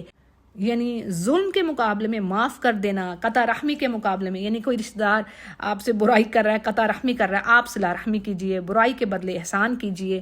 اور جب نیکی کا حکم دے چکیں، یعنی بات پوری ہوگی اس کے باوجود وہ نہیں مانتے تو ان کو اوائڈ کیجیے اور جھگڑوں اور حماقتوں میں مت پڑیے. یہ میسج ہے ہمارے لیے. اور اگر کوئی وسوسہ شیطان کی طرف سے آئے تو اللہ کی پناہ مانگ لے. یعنی شیطان آپ کو غصہ دلانے کی کوشش کرے یا آپ کو کسی گناہ کی طرف مائل کرے تو اس کا حل کیا ہے؟ اللہ کی پناہ لیجیے، یعنی اللہ کی طرف آئیے، پلٹیے اس کی طرف. اور کیا ہے، یہ جو نفاق ہے نا یہ بھی شیطان کی طرف سے ہے، تو اس میں کیا ہے، کثرت سے اللہ کا ذکر کیجیے. یعنی شیطانی وسوسوں سے بچنے کا بہترین طریقہ، گناہوں سے بچنے کا بہترین طریقہ اللہ کا ذکر. کثرت سے اللہ کا ذکر کیجیے اور استغفار کیجیے. اور اگر کوئی گناہ سرزد ہو گیا، خطا ہو گئی، اب اس کے پیچھے کوئی نیکی کریں، کوئی صدقہ خیرات کریں، توبہ کریں، لازمی یہ کام کریں. انسان ہے ہی خطا کار. حدیث کے الفاظ ہیں نا، کلو بنی آدم خاطئون، یعنی سب کے سب جو آدم کے بچے ہیں، اولاد ہے، وہ سب خطا کرنے والے ہیں. لیکن ان میں سے بہترین کون سے ہیں؟ جو خطا کے بعد واپس توبہ کرنے والا، فوراً اللہ کی طرف پلٹنے والے ہیں. الحمدللہ سورۃ الاعراف کمپلیٹ ہوئی. سورۃ الانفال کو شروع کرتے ہیں. بسم اللہ الرحمن الرحیم. سورہ انفال کا جو نام ہے نافلہ سے آ رہا ہے اور انفال اس کی جمع ہے اور اس کے معنی ہے زیادہ کے.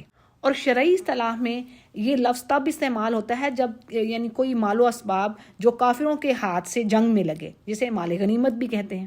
یعنی مجاہدین جو جہاد کرتے ہیں کافروں سے، اس کے بدلے میں اگر ان کو فتح ملتی ہے تو جو مال غنیمت ملے وہ حلال ہے ایمان والوں کے لیے. اور اس کی تقسیم بھی اللہ اور رسول کے حکم کے مطابق ہوگی. یہ نہیں ہوگا کہ ہر کوئی اپنی منچاہی مرضی کر لے، کیونکہ اس میں بھی آپس میں فساد، لڑائی جھگڑے کا خدشہ رہتا ہے. اچھا جی، ان آیات کے جو ہمیں فوائد مل رہے ہیں، بینیفٹس، ایک تو چیز یہ آ رہی ہے کہ کس طریقے سے مال غنیمت کو تقسیم کیا جائے گا. دوسری چیز یہ آ رہی ہے بات کہ جی 3 باتوں پر عمل کیے بغیر آپ کا ایمان کمپلیٹ نہیں ہے. کون سی جی ہیں وہ 3 باتیں؟ پہلی چیز تقوی، اللہ کا خوف، اس کا ڈر، اس کی محبت. ایک تو یہ معنی ہوگے. دوسرے گناہوں سے بچنا، حرام کاموں سے بچنا، نیکی کی طرف بڑھنا، یہ بھی تقوی میں آ رہا ہے. ٹھیک ہے، یعنی تقوی کے معنی وسیع ہیں. پھر جی دوسری چیز کیا آ رہی ہے؟ اپنی اصلاح کرنا، اپنی ذات کی اور کردار کی، یعنی اپنے کیریکٹر کو ریفارم کرنا، اسپرچولی اپنے آپ کو ٹرین کرنا. سمپل ورڈز میں کہیں تو اپنے ایمان کو بڑھانا.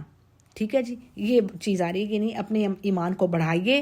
اور یہ کام کیسے ہوگا؟ یعنی دیکھیں، ایمان گھٹتا بھی ہے، بڑھتا بھی ہے. ایمان ایک جگہ پر فکس رہنے والی چیز نہیں ہے. ٹھیک ہے، کبھی آپ کا ایمان بہت ہائیسٹ لیول پہ ہوگا، کبھی ڈاواڈول ہو رہے ہوں گے. تو بات یہ ہے کہ ایمان بڑھتا اور گھٹتا کیسے ہے. تو اس میں یہ چیز آ رہی ہے کہ اسکالرز کہتے ہیں آپ اچھے اعمال کریں گی، ایمان آپ کا بڑھے گا. آپ برے اعمال کی طرف جائیں گے، ایمان کم ہوگا. ٹھیک ہے جی، یہ 2 چیزیں ہوگی. تیسری چیز کیا ہے جی؟ اللہ اور رسول کی اطاعت. ان دونوں کی اوبیڈینس کے بغیر آپ کا ایمان کمپلیٹ نہیں ہے. یہ پوائنٹ ہو گیا. پھر جی ایک اور چیز آ رہی ہے کہ اہل ایمان کی 4 کوالٹیز بیان کی گئی ہیں. نمبر 1 کہ ایمان والے اللہ اور اس کے رسول کی اطاعت کرتے ہیں. یہ نہیں صرف کہتے کہ جی ہم نے بس اللہ کی اور قرآن کی بات سننی ہے، یعنی وہ اللہ اور رسول کی حدیث پر بھی ایمان رکھنے والے ہیں. ٹھیک ہے جی. دوسری چیز کیا ہے؟ اللہ کا ذکر سن کے اللہ کی جلالت، اللہ کی گریٹنس، اس کی سوورنٹی، اس کی عظمت سے ان کے دل کانپ اٹھتے ہیں. یہ ان کی صفات، کوالٹیز ہیں ایمان والوں کی. پھر تیسری چیز کیا ہے؟ تلاوت قرآن سے، یعنی اللہ کی آیات سن کر ان کے ایمانوں میں اور اضافہ ہوتا ہے، بڑھتا ہے ایمان. ٹھیک ہے، جیسے ابھی میں نے آپ کو ڈیٹیل دے دی ہے.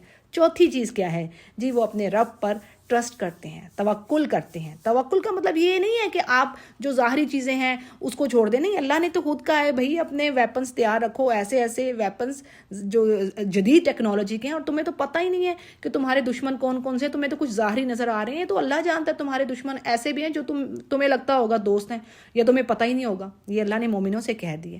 ٹھیک ہے جی.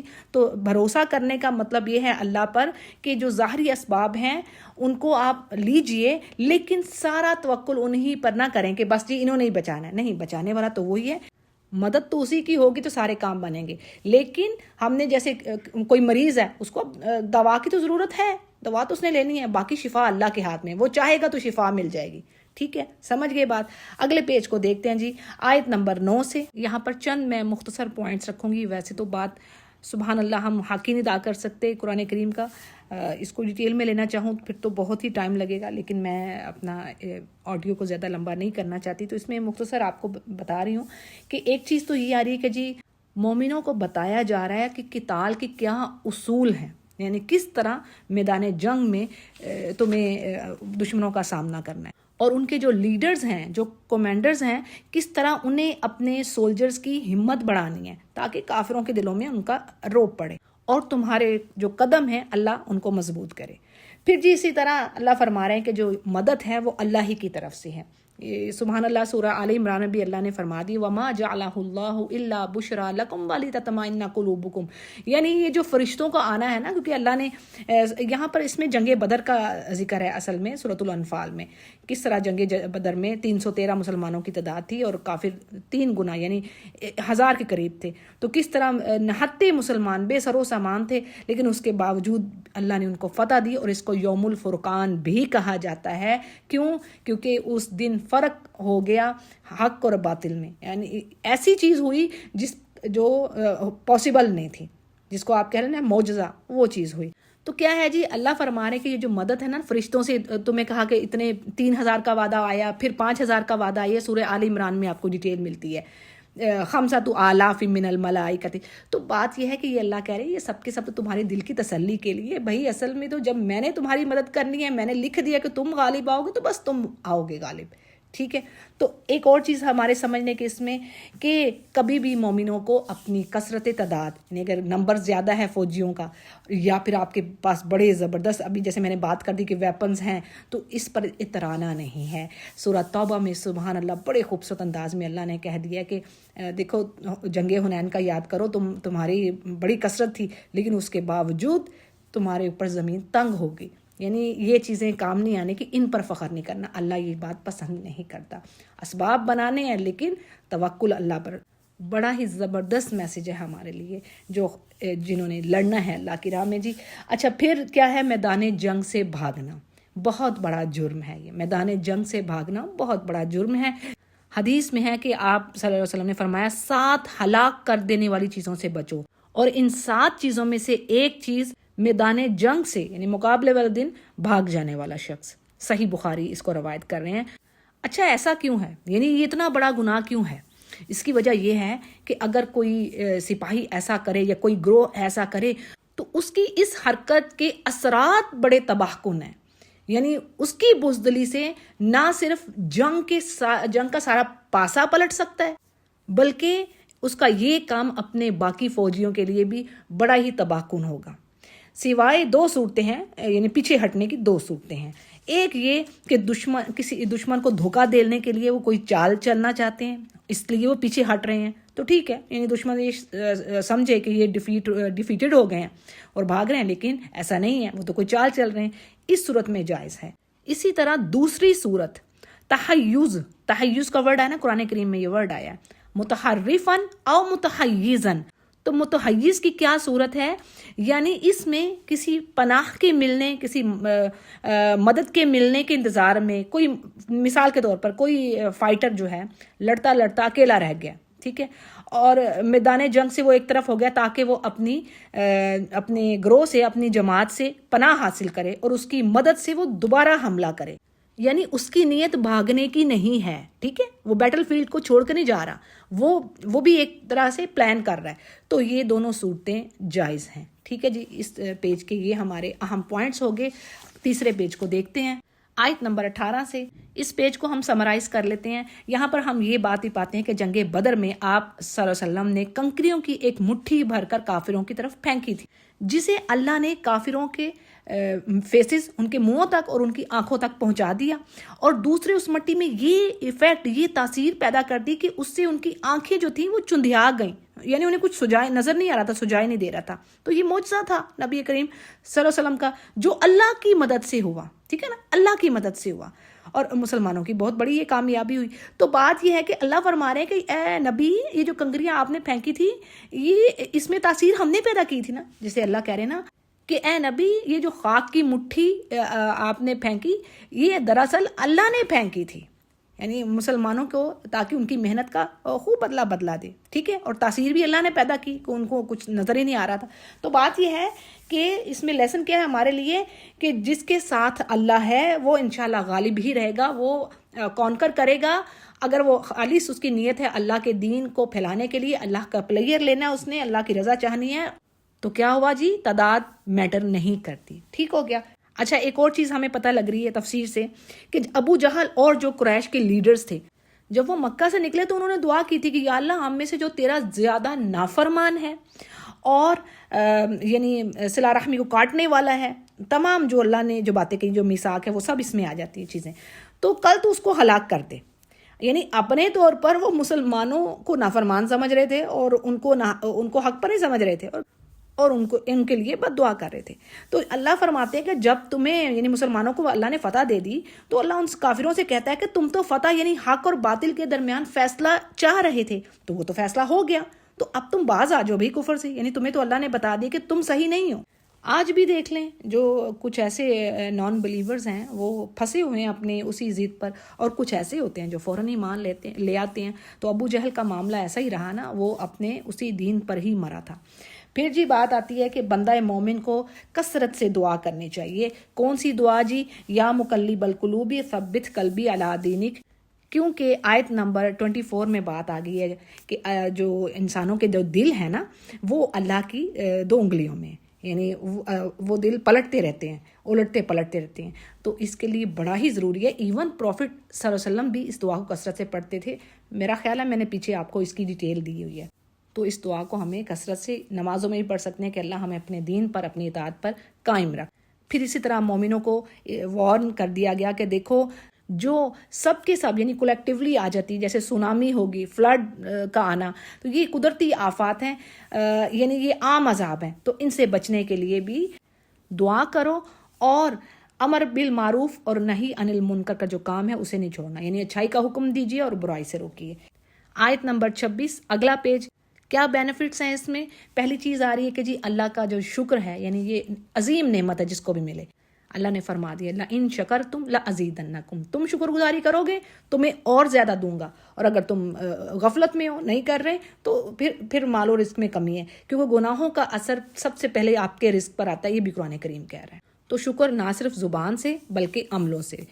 پھر جی ایک اور بڑی اہم چیز, امانتوں کا دیانتداری سے ان کا رکھنا اور ان کو واپس لوٹانا. یعنی یہ بہت بڑی چیز ہے. آپ صلی اللہ علیہ وسلم کی جب قتل کی سازش کی تھی انہوں نے, قریش مکہ نے, تو کیا تھا, آپ نے امانتیں ان کی لوٹانی تھی. یعنی آپ صادق اور امین تھے. سب سے پہلے بات ہی یہی تھی نا, آپ صادق اور امین تھے جب آپ کے پاس نبوت نہیں آئی تھی, اس سے پہلے کی یہ بات ہے. تو آپ نے اپنی امانتیں لوٹانے کے لیے علی رضی اللہ عنہ کو اپنے بستر پہ لٹایا اور کہا کہ یہ امانتیں صبح واپس کر کے آپ نے پھر آنا ہے. سبحان اللہ, اس میں ہمارے لیے میسیج ہے کہ امانت, اور کوئی آپ سے کوئی مشورہ لیتا ہے, کوئی یہ کہتا ہے کہ میری بات بتائیے گا نہیں, تو آپ نے کبھی بھی جان بوجھ کے آگے نہیں کرنا اس چیز کو. یہ بھی آپ کے پاس امانت ہے. اسی طرح کسی کا عہدہ, یہ میں آپ کو سمپلیفائی کر کے بتا رہی ہوں, کسی کے پاس کوئی بڑا عہدہ ہے, گورنمنٹ کا کوئی عہدہ ہے, تو یہ امانت ہے اس کے پاس, اس کے ملک کی. اسے اس عہدے کو صحیح طریقے سے, اپنی ڈیوٹی کو صحیح طریقے سے دینا ہے. جو عہدہ جس کے پاس ہے, ٹھیک ہے. اسی طرح ہم سب بھی جیسے کہ گھر کا جو سربراہ ہے وہ رسپانسیبل ہوگا, اس سے پوچھا جائے گا. یہ حدیث اوتھینٹک حدیث کے الفاظ ہیں کہ اس سے پوچھا جائے گا اس نے کیا اپنے گھر والوں کو اسلام سکھایا, اللہ کے ساتھ جوڑا, کیا کیا اس نے. ٹھیک ہے, بڑی لمبی ڈیٹیل آ جاتی ہے, بس اب اس کو میں اتنا ہی رکھ رہی ہوں. اسی طرح عورت بھی مسئولہ ہے, یعنی رسپانسیبل ہے, اس سے بھی پوچھا جائے گا اس کے گھر بار کے بارے میں, یعنی اس نے کیا کیا تھا. وہی چیز جیسے پیچھے میں نے بتا دی کہ کیا اپنے بچوں تک دین پہنچایا. پھر اسی طرح جی ہم استغفار کے فائدے یہاں اس پیج پر پاتے ہیں کہ اللہ فرما رہے ہیں کہ جو استغفار کی حالت میں ہوگا میں اس کو عذاب نہیں دوں گا. سبحان اللہ, بہت بڑی بات ہے. اور استغفار کے اور بھی بے شمار فائدے ہیں. سورہ نوح میں اللہ نے ہمیں بتا دیے کہ استغفار سے بے اولاد کو اولاد ملتی ہے, کثرت مال ہوتی ہے, بارشوں میں اضافہ ہوتا ہے, کسی کے اگر کمی ہے مال و دولت کی, خوشحالی کی, اس میں اضافہ ہوگا, اور استغفار سے اللہ آپ سے عذاب ہٹائے گا. یہ تو یہاں پر ہم نے بات پڑھ لی. اگلا پیج آیت نمبر 34 سے بڑی اہم بات یہاں پر آ رہی ہے کہ جو لوگ ایمان والوں کو مسجد حرام کی طرف آنے سے روکیں گے تو اسکالرز کہتے ہیں ان کے لیے آخرت کے عذاب سے پہلے دنیا میں بھی عذاب ہے. دوسری چیز کیا آ رہی ہے, یعنی یہ جو مشرکین تھے اپنے آپ کو مسجد حرام کا متولی سمجھتے تھے, یعنی ہم تو اس کی خدمت کر رہے ہیں اللہ کے گھر کی, اور اس اعتبار سے جس کو چاہتے طواف کی اجازت دیتے, جس کو چاہتے نہ دیتے. تو اللہ فرماتے ہیں کہ یہ متولی ہونا خانہ کعبہ کے, یہ تو صرف وہی لوگ ہو سکتے ہیں جو متقین ہیں, یعنی جو اللہ کے ولی ہیں. یہ شرف تو انہیں ہی ملے گا. پھر کافروں کے لیے ایک بات یہاں پر کہ جو وہ مال خرچ کر رہے ہیں, سبحان اللہ, قرآن کریم میں یہ اور جگہوں پر بھی بات آئی ہے کہ جو وہ مال خرچ کر رہے ہیں مسلمانوں کو تنگی دینے کے لیے یا دوسرے لوگوں کو ایمان کی طرف آنے سے روکنے کے لیے, اور جیسے آج بھی دیکھ لیں جنگوں میں جو پیسہ خرچ کر رہے ہیں, کیا کر رہے ہیں, اسلام کو خراب کرنے کے لیے اسلام کے ٹھپا لگاتے ہیں مسلمانوں پر, ٹیررسٹ کا کبھی کچھ. تو بات یہ ہے کہ یہ سب اللہ کہہ رہے ہیں کہ یہ جو خرچ کر رہے ہیں نا مال اللہ کی راہ سے روکنے کے لیے لوگوں کو, تو اللہ فرما رہے ہیں یہی ان کا مال جو ہے میں ان کے لیے حسرت بنا دوں گا. یعنی ہاتھ ملیں گے وہ اس چیز پر, روئیں گے کہ یہ ہم نے پیسہ اپنا خرچ کہاں کیا. اور آج دیکھ لیں سچویشن ان قریب ایسے ہی ہونی ہے.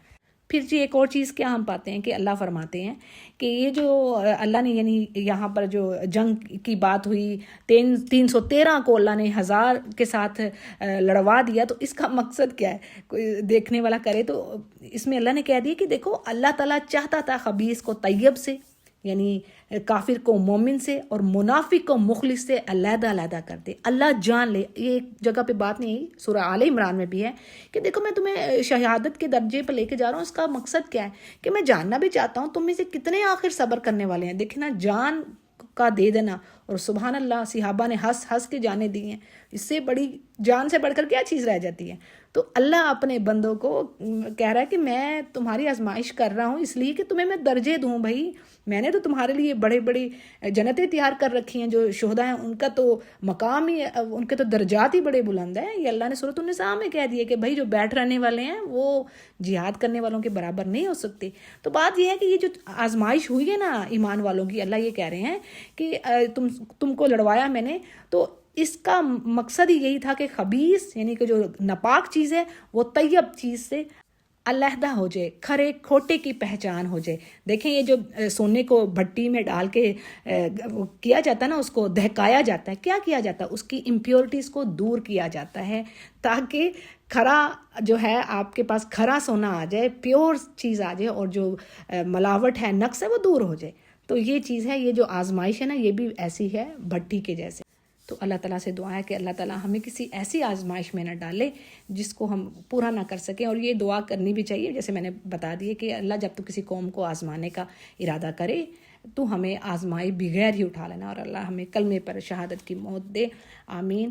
تو جی ہمارا 9th جز کمپلیٹ ہوا. وآخر دعوانا ان الحمدللہ رب العالمین.